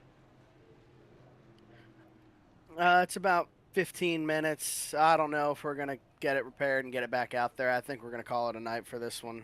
Just hate it for the guys. Definitely hate it for all the guys back at the DSR shop. We'll just try to get this thing fixed and come back in a couple weeks. All right, JJ. Well, it was great to talk to you throughout the race. Either hopefully you can get out on the track, or hopefully we'll see you next week at Darlington. JJ, thanks for the time and best of luck. Yeah, thanks, guys. That's JJ Hill. That's tough when you end up in an incident like that, and just one of those situations where you look at the replay and said, man, if I did this differently, it could have gone this way. I would have saved the car if that, but just a hard situation to deal with given the hot track surface tonight, the way these tires have worn down, the way the grooves have shapened up, and it's definitely slickened on the inside of the racetrack. We've seen that exemplified at the front with everybody just slightly moving a lane or two. You know, it wouldn't fault JJ too much for that, just a simple mistake. And the same for Christopher Bishop, who had his car torn up with an exact similar spin right here. Entry to turn 1, exit turn 2 at the low side of the speedway. So we'll get ready for the next green flag restart. Just around lap 50. Steven Maggio, Alex Schumacher right on the front row. Maggio has been lights out in the last 2 green flag starts. Got around Lawson Peel and cleared his way into turn 1. Can he do so the same way with the Shoei Sportsbook car? Michael Walls finally gets a shot at the inside. It's almost been a little while since we've seen Walls have the preferred bottom groove for a green flag restart. Trevor Haley, the Indiana native, will now have to face the brunt of having to face off cars from the higher up lane. Lawson Peel with that slight near spin at the exit of turn 4, battling for the top spot. He's back in 5th with good friend Kyle Benson on the outside in 6th place. Pace cars down, waiting for the call by Maggio to take the field back to the green flag in the Echo Park Automotive restart zone. Maggio's got the jump. Walls has him in support. Green flag to turn 1. Shoei steps back to 3rd, nearly shutting down Lawson Peel. Yeah, Peel was not ready to quite give up that lane yet, but Shoei at the end gets a little bit of clean air. So does Walls, so does everybody trying to funnel this one out. It was going to be advantageous for the 60 to have the inside lane behind the race leader. It's just a better launch for yourself compared to the driver on the outside trying to guess. Just a little bit more difficult. You see Walls, though, takes off a little bit with the dirty air to allow Schumacher to possibly make a run at the inside. You see him get squirrely with a little bit of aero packing from Lawson Field, but he is there. We have a battle for second. Walls having to play defense, uses the middle groove. Peel is in the middle as well, trying to get around the 68 and nearly 3 wide as Trevor Haley and Kyle Benson sneak underneath. But Shoei's going to have this fight continue to turn 3. And Peel's not giving up. Yeah, you see Peel staying very aggressive on the top side of the racetrack, and that's what we have seen these guys be able to do. The best defense is up there on the top side, and even offense sometimes able to make a pass on that top side. Lawson Peel trying to get clear for 3rd, as you see on the other side, right behind him, Kyle Benson getting clear of Trevor Haley on the inside, and now maybe looking to make a move on Schumacher as they go down into 3 and 4, start to settle out, single file all the way back. Oh, remember, we saw how quickly Lawson Peel was able to catch up to Steven Maggio, make up the ground, be the faster car on the racetrack. However, for right now, he has to settle behind Michael Walls and see what he can do in alternate routes. Got news, Francisco. Amir Bascom seems to have disconnected. Yeah, he had a packet, lost issues. Michael Walls is sideways in front of Lawson Peel. He's able to save it. They'll be side for position, but that's unfortunate for the 27, who in that first green flag run looked very competitive early, and unfortunately it's going to be an early end to his night. See another race where Amir Bascom had a strong car to start, and it just wasn't reflected with a good finish at the end. This time, just internet gremlins getting the best of him and his system that just happens here on iRacing, and it can really catch you off guard, and it's really no fault of the driver, no fault really anyone there, just the service going out and the packet loss occurring for Amir Bascom. So he will be one of the few DNFs we have tonight alongside Brandon Gillis and the 45 of Andretti Robinson. So Peel moves his way to 2nd, 2 steps around Michael Walls after a loose moment in turn 4, and now here is the rest of the Wolf Pack. Kyle Benson, Alex Schumacher, Trevor Haley, Jonathan Jurgensmeyer. Look at the near contact in turn 1. Benson sneaks under for 3rd. See Benson making that move. He has shown his aggression here in the past. He was kind of surprised. We talked to him before the race and brought up some stats about Texas and how decent he's been here in the past. Average finish sitting around 6th in his career here, and he was like, man, I didn't know I was that decent here. So sitting in 4th right now, and he's another guy who's really hungry to get in victory lane. Kenneth, nearly 2 full seasons without being there. Got some great news this past couple weeks. He's been on a tear lately. Me and him actually have a 65-day snap streak now, so you know, he's got all the motivation.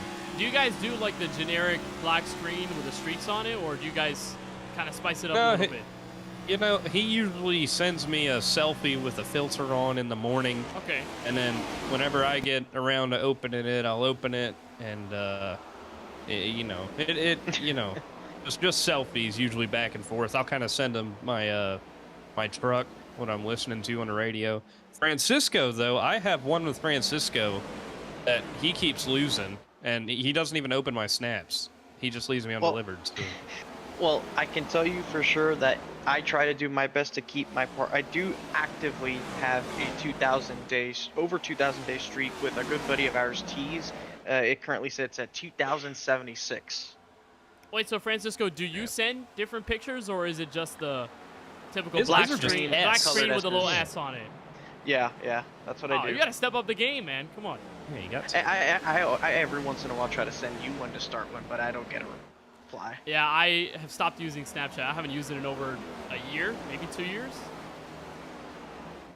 It's been a long time, I will say that. I am becoming Unk status, so I think when you reach Unk status, you inevitably just stop using Snapchat. I think that's kind of the prophecy that just builds up. So there's Alex Schumacher fighting with Michael Walls for fourth. Kyle Benson got around the both of them, so all of this fighting happening really in the back half of the top 10. Jurgensmeyer in the middle of the group. We saw that side-by-side action between the two Greg Biffle cars. Now 3 Greg Biffle cars. Add in Nicholas Baumann, the second Dark Horse Motorsports entry here alongside Trevor Haley.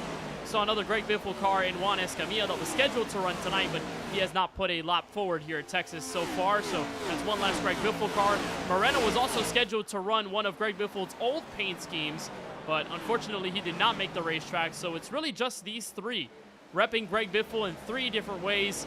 Got to give a shout out to the paint scheme designer here. All 3 of those cars look wonderful on the track tonight, and of course paying tribute to the NASCAR hero that fell and passed away several weeks ago. Porter gonna enter the battle with his good friend and the driver who got him into iRacing, Mikey Neal. North Carolinian and Kentucky driver going at it off turn 4. And I could be wrong with this stat, Kenneth, but I think all 3 of those paint schemes that were in that shot, I think they've all gone to victory lane with Greg Biffle here at this racetrack. I think so. I know that Pinnacle one and that blue one have definitely gone to victory lane here. I'm not too sure if he's won in that Classic 3. Oh, crash! AJ Green on the back straightaway. He'll collect Randall Payne hard into the inside wall, and our biggest crash of the night lights up off the second corner on the back straightaway. And it's a UNC Charlotte machine of AJ Green caught up in it.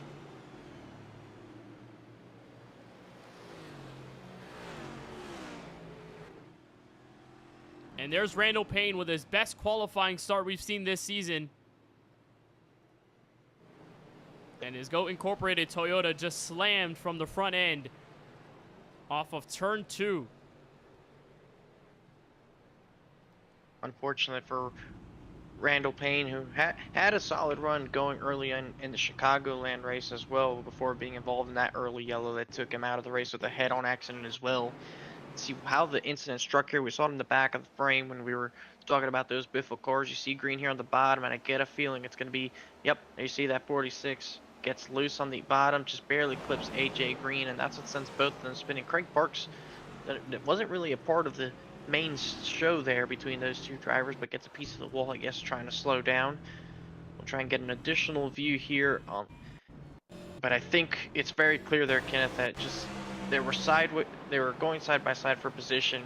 Randy gets sideways and just barely clips the number 48 machine, and that sends them all spinning as the leaders are down pit road. We've seen a lot of drivers get loose from the inside of the racetrack. JJ Hill did it, Christopher Bishop did it, but not really from the middle portion of the speedway in 1 and 2. That's what catches Randall Payne and AJ Green, who's won 2 career poles here at Texas Motor Speedway. Did that in the Season 4 and Season 5 editions of this race, both utilizing the next-gen car. Green running in the mid-pack. Unfortunately, we'll have to deal with that early race damage and a toe link possibly torn for the UNC Charlotte and Clemens, North Carolina native.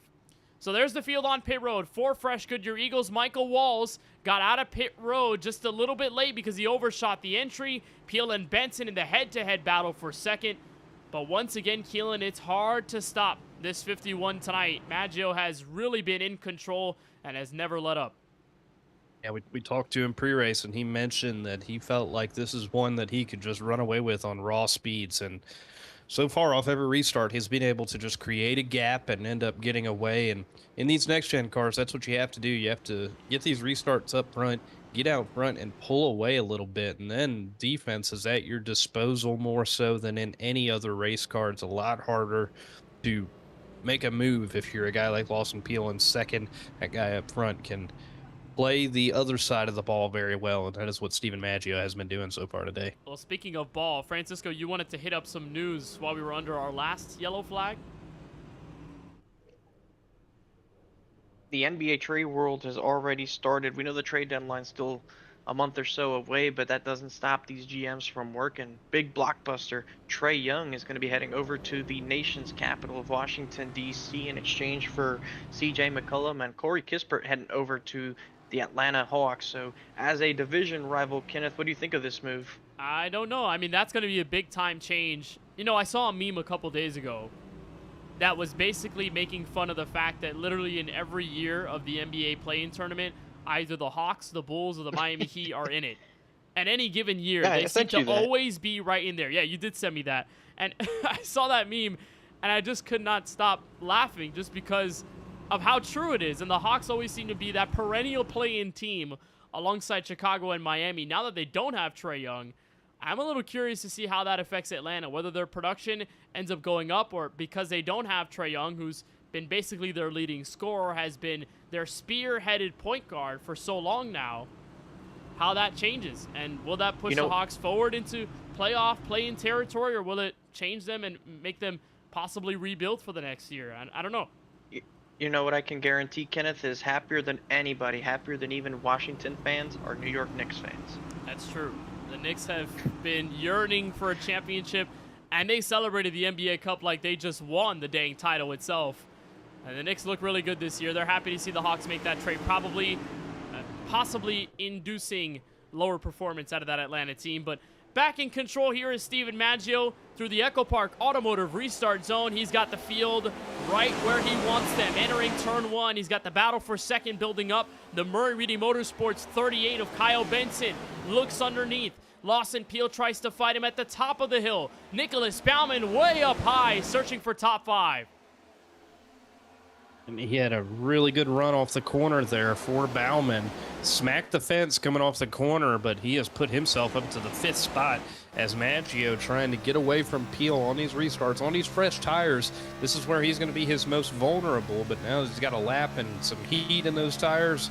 Might be a chance for him to pull away. Strategy has kicked in a bit in tonight's race, Francisco, but for the most part, all of these yellows have fallen at the right time. You start to reach the end of the pit road window at about 40 to 45 laps, and then the caution comes out, and you basically have the easy chance to come down pit road without the option of losing that much track position through a long green flag cycle. So it's hit these drivers where they've made easy decisions, and Maggio really at all phases of the game has been able to step up in front. And Lawson Peel needs to find a way to respond, although this is the best place he's been off of a restart in a little while. It's in this situation as Michael Walls has a moment there in turn one, drifts up the track, nearly makes contact with Trevor Haley as he loses the spot to Baumann and to Schumacher in the process.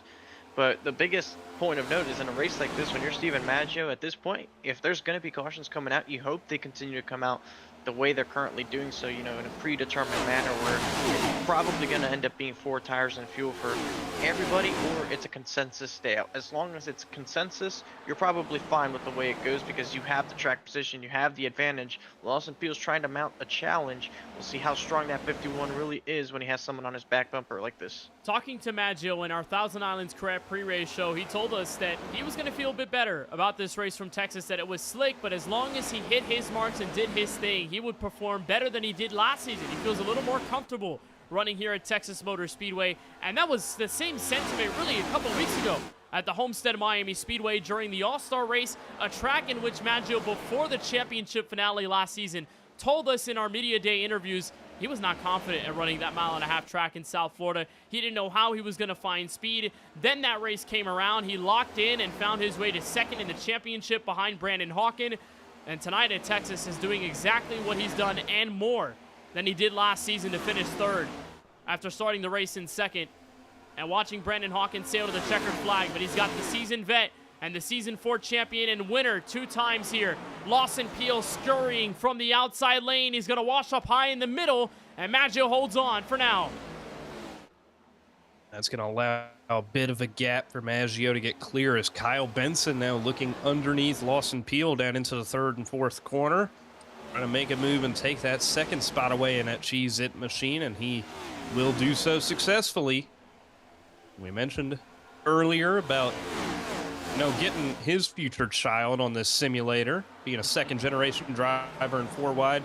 I learned today, Kenneth, we already have a second-generation driver making his debut tonight. Brandon Showers sitting there outside the top 10, son of Randy Showers. Good to see him in his 4 wide debut, putting together a pretty good run for himself, sitting in 13th, I believe. Often you don't see the lineage happen in sim racing, but you do hear between Brandon and Randy. That is such a cool story, and even cool that Randy sort of introduced his son Brandon to this 4-wide racing league. Randy joined here in Season 8. He's been running that 22 car for a bulk of the season and bringing in Brandon, the 33 machine. That's a Ryan Blaney Dent Wizard Ford Mustang, and a great run so far for Brandon. Top 15, sitting behind Tristan Bailey. Say it's a very good start for Showers, and hopefully one of many races we get to see both of the Showers drivers in the sim and on iRacing in 4-wide competition. So that is awesome. I don't think we've ever seen that. We've seen brothers compete. We've never seen a father-son duo, so that's a historic first step. That's really cool. And they're both rookies in the same series at the same time, so that's also something that's a little bit of an oddity in that situation. But you love to see it. Family 4-wide bringing some family members together. And how about Kyle Benson? Speaking of family, he's growing his family this upcoming year in 2026, and it has found some motivation for him because he has driven his way up through this top 5, and now he's putting the pressure on Steven Maggio for the race lead. He is the only one that's driven up through, and the caution flag is going to wave to halt this run. Could really make some interesting strategy calls at this point in juncture. And nobody, there you see the 77, Daniel Moore, unfortunate for the 77 machine after a couple of good runs over the past couple of weeks. It's going to be a short one here. And a hard hit in the middle of 3 and 4. Here's the second look. Daniel Moore in 1 and 2. It's not really the trouble point here to where we've seen a lot of the other drivers get involved in a crash. It's right here with Timothy Cook Jr. fighting for position. Moore just gets aero packed, loses it hard into the outside wall. Yeah, Keelan, that looks like the perfect case of just having the air on your rear bumper and spinning you out before you ever notice what's actually going on. Yeah, it's really these cars that cause situations like that. That's just one where perfect timing, or I guess not perfect time, and that car directly behind him kind of upsetting that race car. So unfortunate for Daniel Moore, who has been put together some good runs this season in that 77. As we start to see this race taking shape, getting close to halfway. No, I think we're past it. We're past halfway. That's tough math to do right in your head, Francisco. I'm sorry. Well, here, you know what's made it easy is that the halfway number, when we do 134 laps, is a number I won't repeat on the broadcast for meme sakes. Oh Lord. Well, we don't have our good friend Nate Polite here to bring us that number because he would have said it a couple times already. I'm not going to say it. No, but we will soon have Nate soon. Have Nate back. Be exciting. Nate will be back. And Craig Rowe. And Craig Rowe. We did not announce that. Craig Rowe, fellow driver, did run here in 4-wide competition. He'll be joining us in the booth after a fantastic performance covering us as we couldn't broadcast the Talladega Super Speedway race in this series. He did a great job behind the broadcast controls there, so we are pleased to announce that Craig Rowe will join our KBueno Racing Network team that expands into 2026, and also fantastic to announce that Nate Polite will join us once again for hopefully some more SAC Cup Series action and the KBRN Truck Series returning Monday, January 19th. So going back to that incident, that caution involving Daniel Moore, I want to talk about this a bit more because we've explained it a little bit, but we've never shown it in its depth. Francisco, what happens here when a car gets aero-packed in this next-gen era? So what happens is essentially, as you look in closer to the air, there's the difference between the car. The air's moving around it. You can't see it, but it's flowing naturally. Now you get a car in this area or directly behind it, and it disturbs the airflow that's settling on the spoiler. It creates a vacuum of sorts and takes away downforce from the rear of your race car. So right there, it's not nearly as bad as if it was directly behind you, but either way, it still does the same job.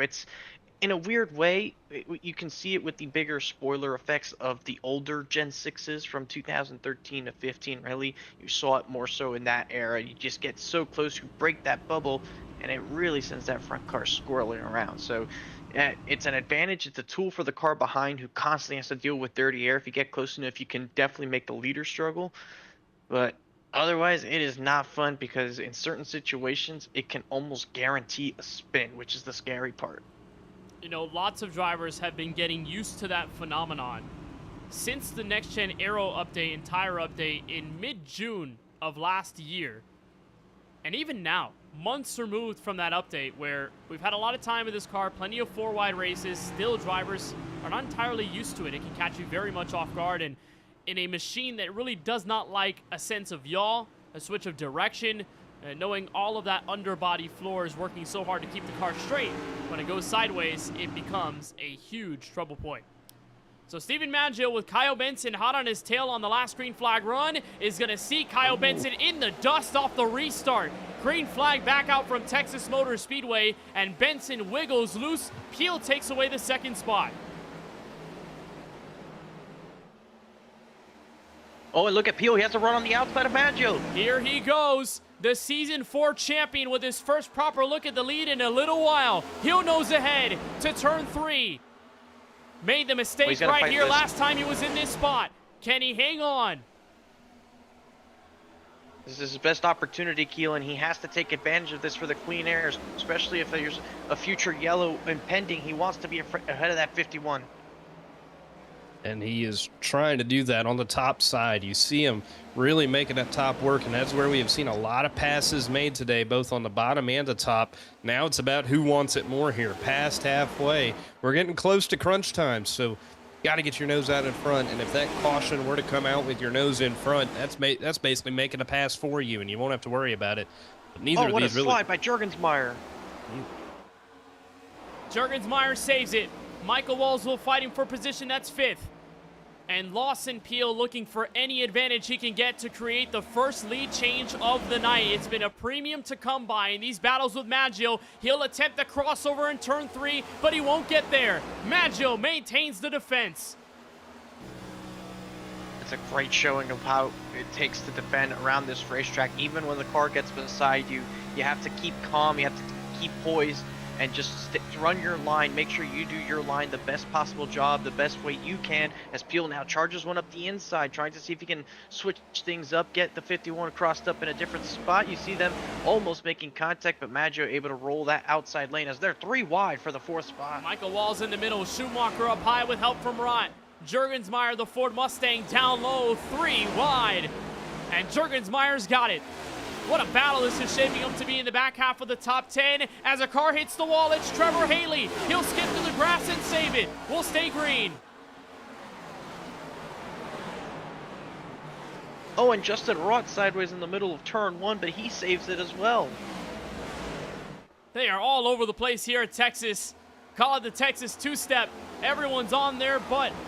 And it's Alex Schumacher trying to play defense on Mikey Neal and Nicholas Bauman as they run up in 3 and 4. Look at all these cars as well. Tristan Bailey, Brandon Banks in 12th. Brandon Shower still running 13th.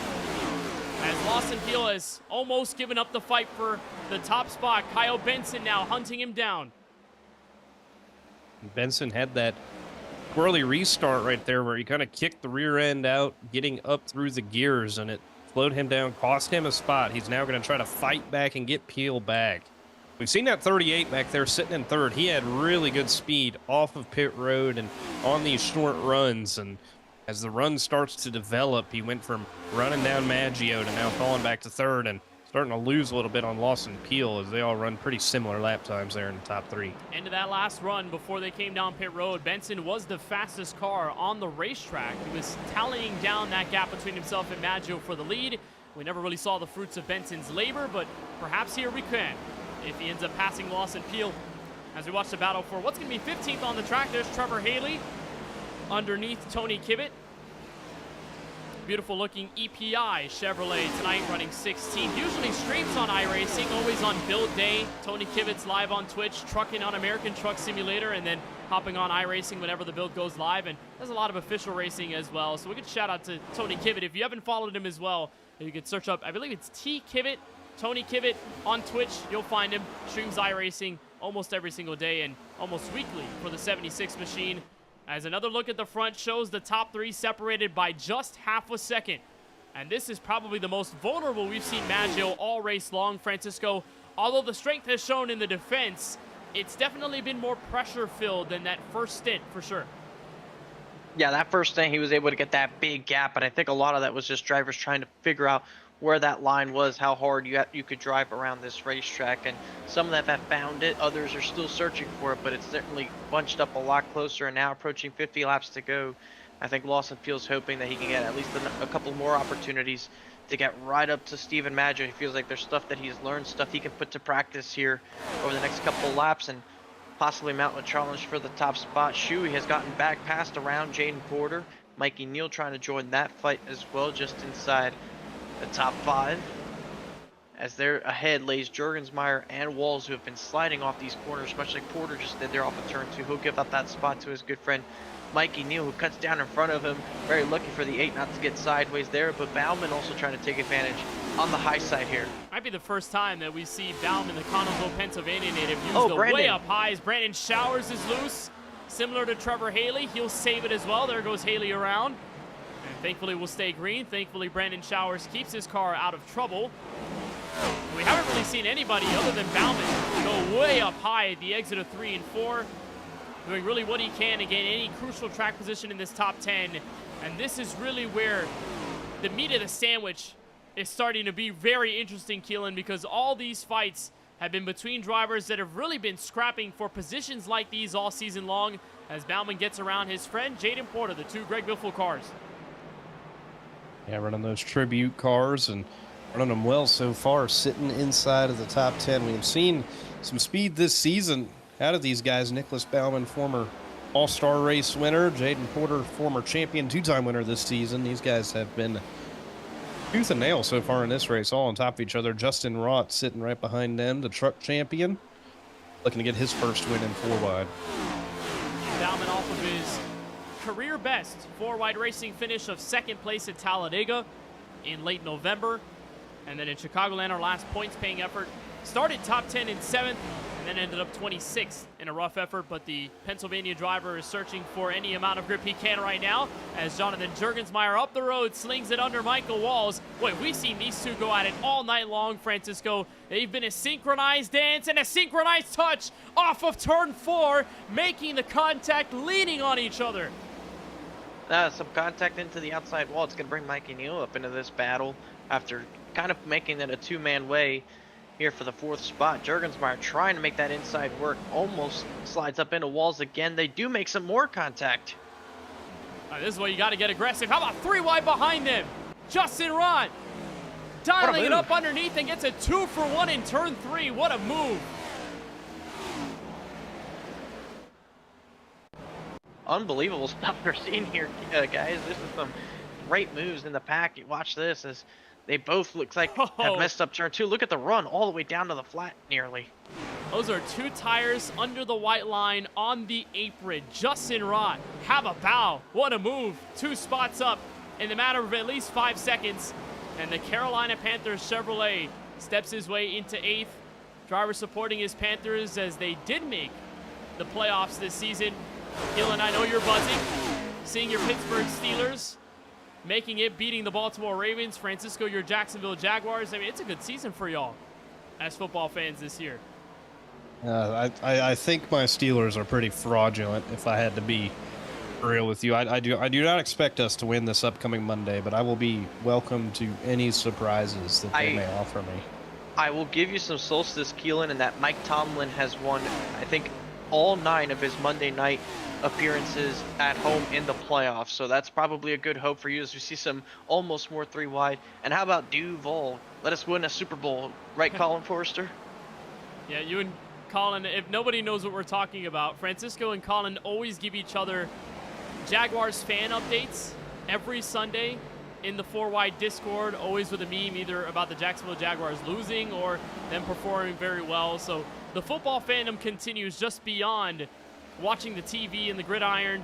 It's pretty much involved in the 4-wide season. Kyle Benson, adamant Steelers fan, always says go Steelers as he chases down Steven Maggio for the race lead. So lots of big football fans in here. Lawson Peel seeing his Ole Miss Rebels make the college football playoff semifinal against the Miami Hurricanes.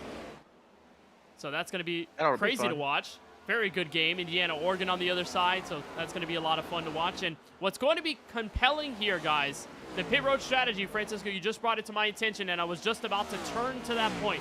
42 laps to go from Texas Motor Speedway. That means one more pit stop guarantees you to the end of this race, no matter what. So now, after we've seen long green flag runs, usually stifled by a yellow that brings everyone down the lane, as long as we stay green here, this is really going to be the first proper test for everyone at the front, and that does include Maggio, as once again 3 wide ensues. Mikey Neal on the inside, Juergensmeyer spearing through the middle, and Alex Schumacher ripping the boards, getting around both of them off turn 4.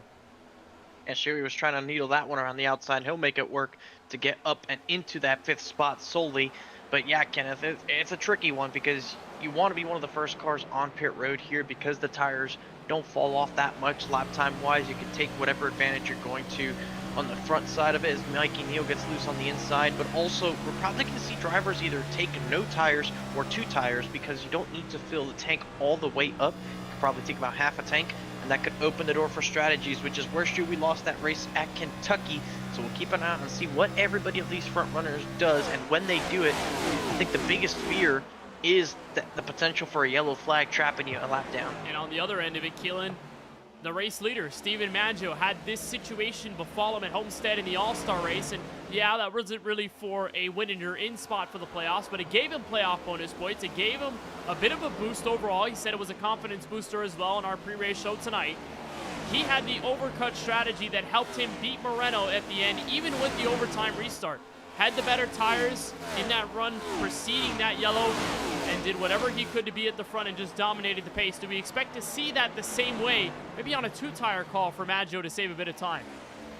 It could be the strategy here as we get into the last stretch of this race. We've seen 4 tires be the move on pretty much every pit stop, but you know, we could see that switch up here. 2 tires, maybe for a guy sitting in the back half of the top 10, like a Mikey Neal right now. The opportunity could be open to take 2 and try to cut a few spots off and try to see what that'll do for you. Remember back at Kentucky, which we have raved all on about tonight, about how similar of a racetrack and both ends of the racetrack being so different as far as tire wear and all that. Granted, that was a night race, but the call that lost Alex Schumacher that race was not taking 2 tires, and the winning call was Moreno taking 2. So could see something like that tonight. I would not be surprised. And with the grip levels here at Texas, I also wouldn't be surprised to see 2 tires either, just given how much tire wear this track has, which is virtually not much compared to many of the ovals that we see across the 4-wide season.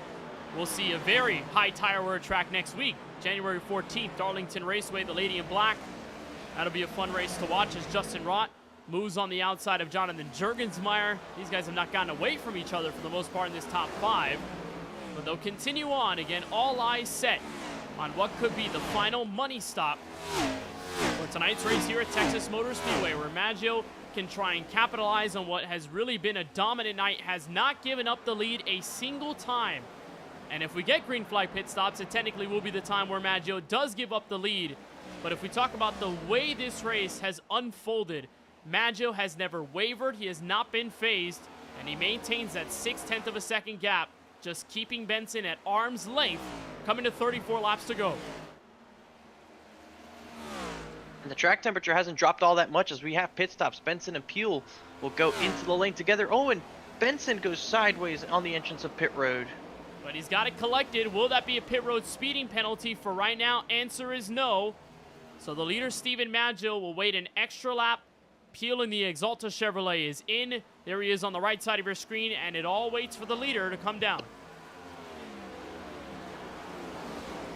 And my point was that the track temperature hasn't really dropped off all that much as Maggio will continue to stay out on the racetrack. It's down to 114, so it's 10 compared to what we had earlier in the evening. But still, we'll see what that does. And you see there, actually trouble on Lawson Peel probably sped on pit road. He is going to sit in the pit stall. And guys, this is continuing on what has been a hard start to his season. A huge change, and the Mississippi driver will see the dagger sent into his chest another time. And another update, Jaden Porter, Season 5 champion, 2-time winner this season, also docked with speeding on pit lane. And more drivers continue to pit here. You see the 88 of Bauman just behind is in as well. And we're seeing 4 tires. That's what we're seeing out of most of these drivers. They're all deciding to take 4 tires. But somebody, I would think, might try to take the 2-tire risk. And it's a risk in these conditions given the high track temperature. For a lot of the drivers, not many 2-tire calls, if at all for the most part. Everyone just maintaining 4 fresh Goodyear Eagles. For Kyle Benson, as he gets out and recovers to what's going to be 18th on the racetrack. It was a 4-tire call, and here comes the race leader giving up the lead for the first time tonight. The Cairo, New York native will step down pit lane, and we ask that age-old question for this driver. Is it 2 or 4, as Michael Walls will assume the race lead? And let's watch this blend here between Benson and Maggio. It's the one we expect as there's Schumacher in as well, taking some service. There's Maggio, and here's the crucial part. Does the left side go up on the 51? And the answer is no. 9.4 seconds. Alex Schumacher takes 4. As Benson curls around the start-finish line, he'll try to beat the 51 machine at the exit of turn 2. Brandon Showers is just getting around. Kyle Benson is going to follow suit. And Maggio, I believe, has beat Benson off pit road, so a crucial situation that gives Maggio the edge once again. But I also don't think that gap is all that big, Kenneth. If you could double check the stop time on the 38 just to make sure that if he took 4 tires, but that gap doesn't look all that much bigger. No, Benson took 4, 14.3. Maggio on a 2-tire call, so it shaved him a bit of time. Could have an advantage He's then. going to get around the lap cars here. That's Craig Lautenschlager, the AMD Ryzen Ford Mustang. Good to see him back on the racetrack, given he was involved in one of the larger crashes of the night right there on that back straightaway. But Maggio pulls away. Michael Walls continues as the current race leader. Benson trying to chase the 51 down. Several more are coming in. Brandon Banks, it appears Michael Walls, or Mikey Neal rather. Eric Schaefer is also in. So the rest of the top 5 are scurrying down the pit lane, and that leaves what will be at least 6 cars that are waiting to enter pit road. Walls is praying for a yellow flag right now, Keelan Bosha. No, that's what he wants for this to happen, to help this race fall in his lap to the best of his ability. As you see Walls come down pit road for service here, it could be one final time. Justin Rott follows suit. That's second place. Brandon Showers, race high 3rd. He'll cycle through as Maggio continues to lead Benson at the front with 28 laps remaining from Texas. And the gap sits still at around 2.2 seconds. So I believe, Francisco, any amount of putting the back against the wall for Steven Maggio, I think that is seemingly over for the moment. Even though it's a 2-tire call, he had enough of a gap to work with. And on the fresh tires, he is back in his rhythm, as he should cycle back out to the lead, with Michael Newbraw currently maintaining control, still awaiting his pit stop as he's 34 laps in his stint. And what 2 tires does is that it just gives you a little bit more of overall rotation in the car. It frees it up a little bit. So if what these drivers were experiencing was a generally tight condition, just that snappiness on exit, then the car is just going to want to go about the corner quicker on its own, and that could help Steven Maggio as Benson gets sideways just in front of the 19 of Timothy Cook. A little bit of aero packing there with the 38 of Benson. A huge time loss on that lap. So despite taking 2 tires, at number 51 is pulling away from Kyle Benson here. It's a half a second difference in speed. Kyle Benson, despite being the fact that he's on 4 tires, 31.346 last time he crossed the line. Maggio right in his stride, 30.872. And this is going to make things a bit more aggravating for Benson. He's got lap traffic in front that'll deal some more dirty air, so it could theoretically slow Benson a bit more down as Michael Newbraw continues to wait for a potential game-saving yellow flag.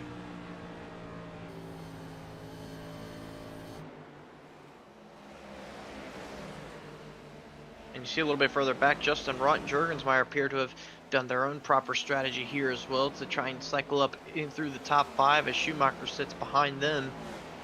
And this could become a big battle for what is now going to be the 3rd spot after Peel's penalty that has him relegated down to 14. So he hasn't lost all that many positions he's lost in Peel, but given the strategy calls being made and how spread out the field got with the pit stops, it luckily hasn't put him outside the top 20 or so.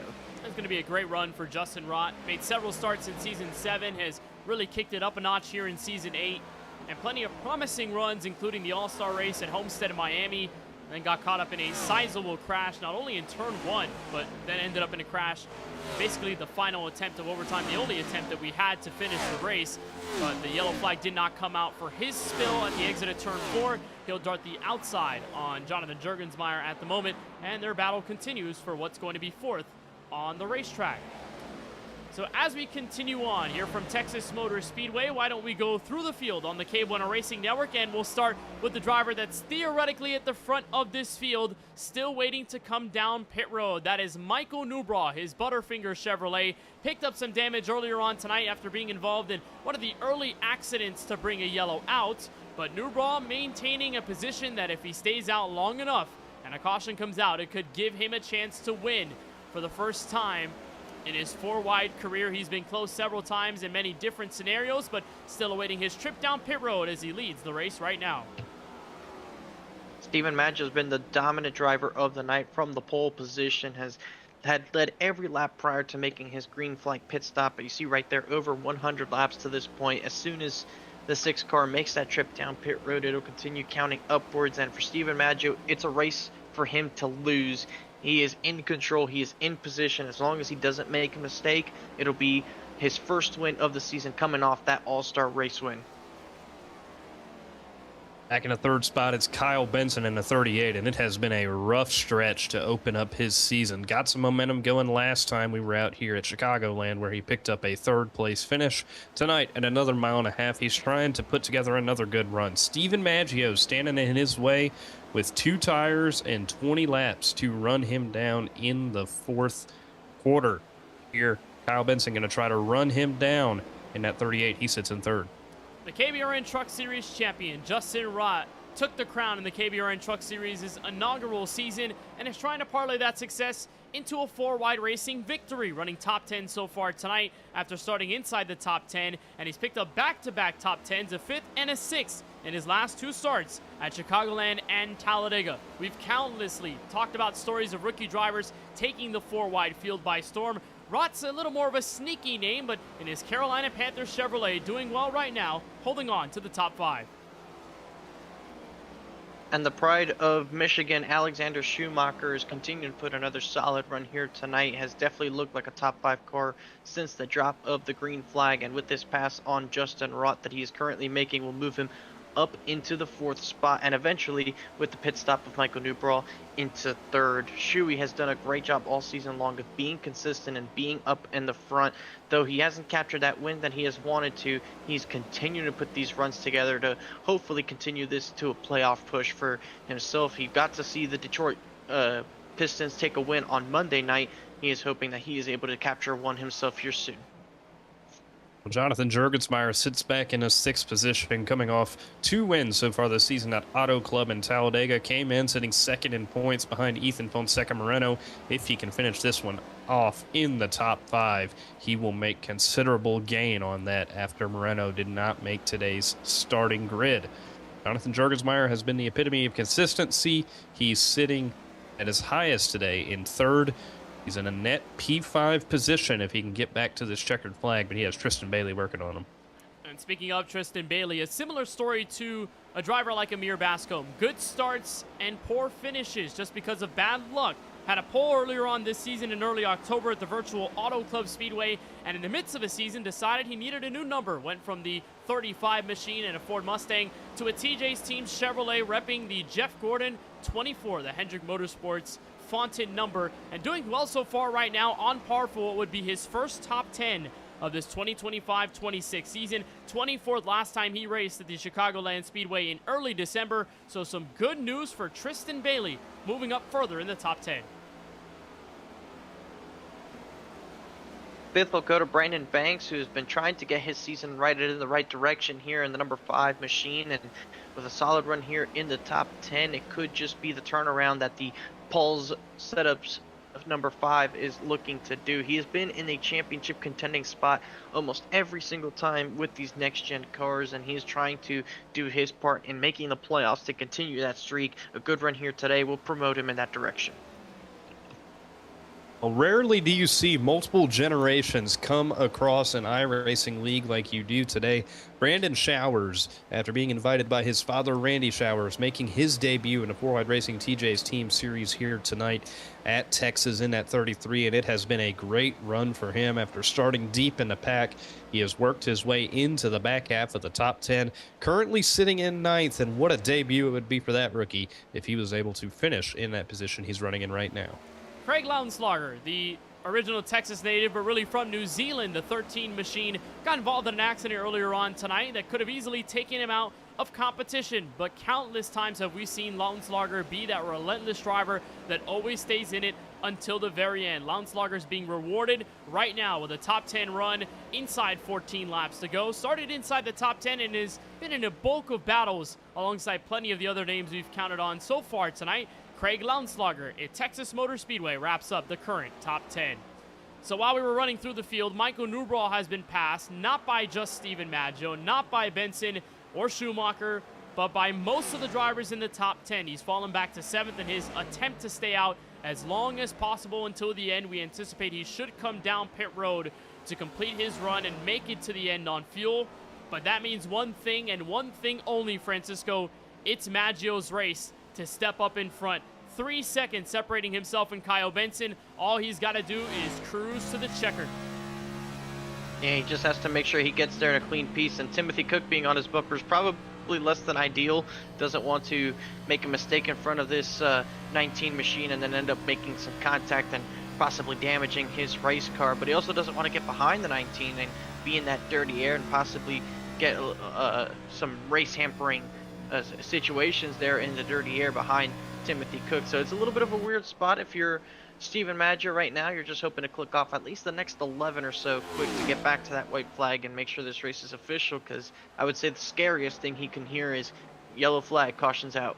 Well, he heard that at Homestead, Miami, and even though it was an all-star race, he still had to get back in his zone, stay up in front, take the race lead late when Moreno and Juergensmeyer had stayed out on older sets of Goodyear Eagles. And Maggio's here right now. Said that the race gave him a confidence boost tonight. It's looking like this will be the official boost to get him into the 4-wide playoffs. As Timothy Cook hits the outside wall, he's 2 laps down, trying to unlap himself just to get on the same pace as Eric Schaefer, Jaden Porter, Mikey Neal, Michael Walls, and Lawson Peel. Alongside Michael Newbraw, who will fall on the lap down and are looking for the lucky dog. And just the way this race has changed, Keelan, for several heavy hitters in this field, Mikey Neal, one of them, had a pit road speeding penalty, the same for Michael Walls. Jaden Porter also, Peel also, Eric Schaefer also, for the most part, ended up in trouble. So that huge green flag sequence ended up creating much more of an impact than I think we anticipated. It did. It has been a long green flag run to kind of wrap a bow on this one, and it has been all Steven Maggio, Kenneth, and that 51 came out of the Homestead All-Star break a winner in that one. He fought tooth and nail for that one today. Talked to him in the 1,000 Islands pre-race show. Talked about his confidence and how he felt like his raw speed would be there today. Qualified on pole and has led nearly every single lap. The only laps he has not led were in the middle of pit cycles. So that 51 has been on top of it today. You look at it, 110 laps led today. You can finish this one off, it'll be about 118. So big day for that 51 car, and big momentum shift too, Kenneth, because you talk about Steven and how many races he has been in position to win this season and hasn't been able to execute in his 10 starts. Only 3 top 10 finishes, sitting 18th in points. That's so hard to believe. As a championship 5 driver last year, over halfway through the regular season, sitting 18th in points he needed a kick in the butt. He needed some momentum, and that is what he is trying to find here tonight. Well, we pointed that storyline in the pre-race show and even leading up to the moments of the green flag. It's a reset mentally. You had the holiday season, couple weeks off, couldn't get into a rhythm in 4 wide, and then all of a sudden a new year comes around and you've got back-to-back races. Our first off week comes in the middle of March, basically when the playoffs are set to begin. So it's really just a stretch of the season where you have to be in your best mindset and best driving ability in order to get hot at the right time, and that's really all it takes in a playoff format like this where you win, you're entering the next round, and it takes a few good races to be right in the mix of things for a championship. And for Steven Maggio, that could not be more true. Several calls in which he would have been a race winner or maybe in contention for a win thrown away due to either mistakes, bad luck, or just a situation not entering in his favor. But for Maggio here, he's 6 laps away from what would be his 5th career 4 wide dub and his first of season 8. Meanwhile, for second, it's Alex Schumacher and Kyle Benson. A tally of the ages where Shuey could get his best run in his 4 wide career. Basically, second place from Texas, and he's chasing Benson down. He's chasing him down. He's been catching him ever since the pit stop. I guess Kyle Benson has been wearing that right front tire, and Shuey, with his line, with the long run pace that he has demonstrated all night, is really starting to close that gap between himself and the 38 here with 4 laps to go now. We'll see if Shuey can get by the 38 and improve on his best career finish, or if it'll be a, what I believe, 4th podium finish for the 68 this season. It would, and another top 5 to his credit in what's been an overall fantastic points effort for the rookie out of Michigan. It's Justin Rott right behind, but by a second or so. It'll take a little while before that 07 makes his advance. But with 3 laps to go, this is the best battle on the racetrack for second place as they continue to dwindle on time. Oh, Benson sideways. Benson is holding on to it in turn 1. It's going to give Shuey the boost off of turn 2. This could be the pass right here. What a move to the inside, put the air on the rear spoiler like we were talking about, and now they're side by side for position. Benson holds on. That's the offense that you can do from behind. It's very limited in what you can do, but you can get that car in front of you squarely if you put your car right in the right place. That's exactly what Schumacher tried to do there. Couldn't complete the pass, but he's going to be working hard to get this spot. Justin Rott tucked in behind him. He needs to be careful not to lose that 3rd step of the podium to the 07. And the 07 is on fresher tires, so he could make this shot here as we enter the white flag lap.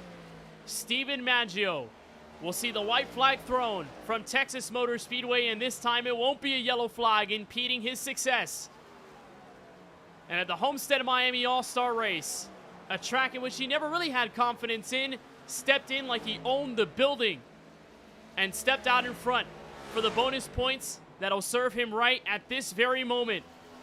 And as he curls around 3 and 4 for the final time, the BBR streak is over in the Lone Star State. Steven Maggio wins the duel in the West and is going to win his first race of Season 8. Winner from Texas, Steven Maggio.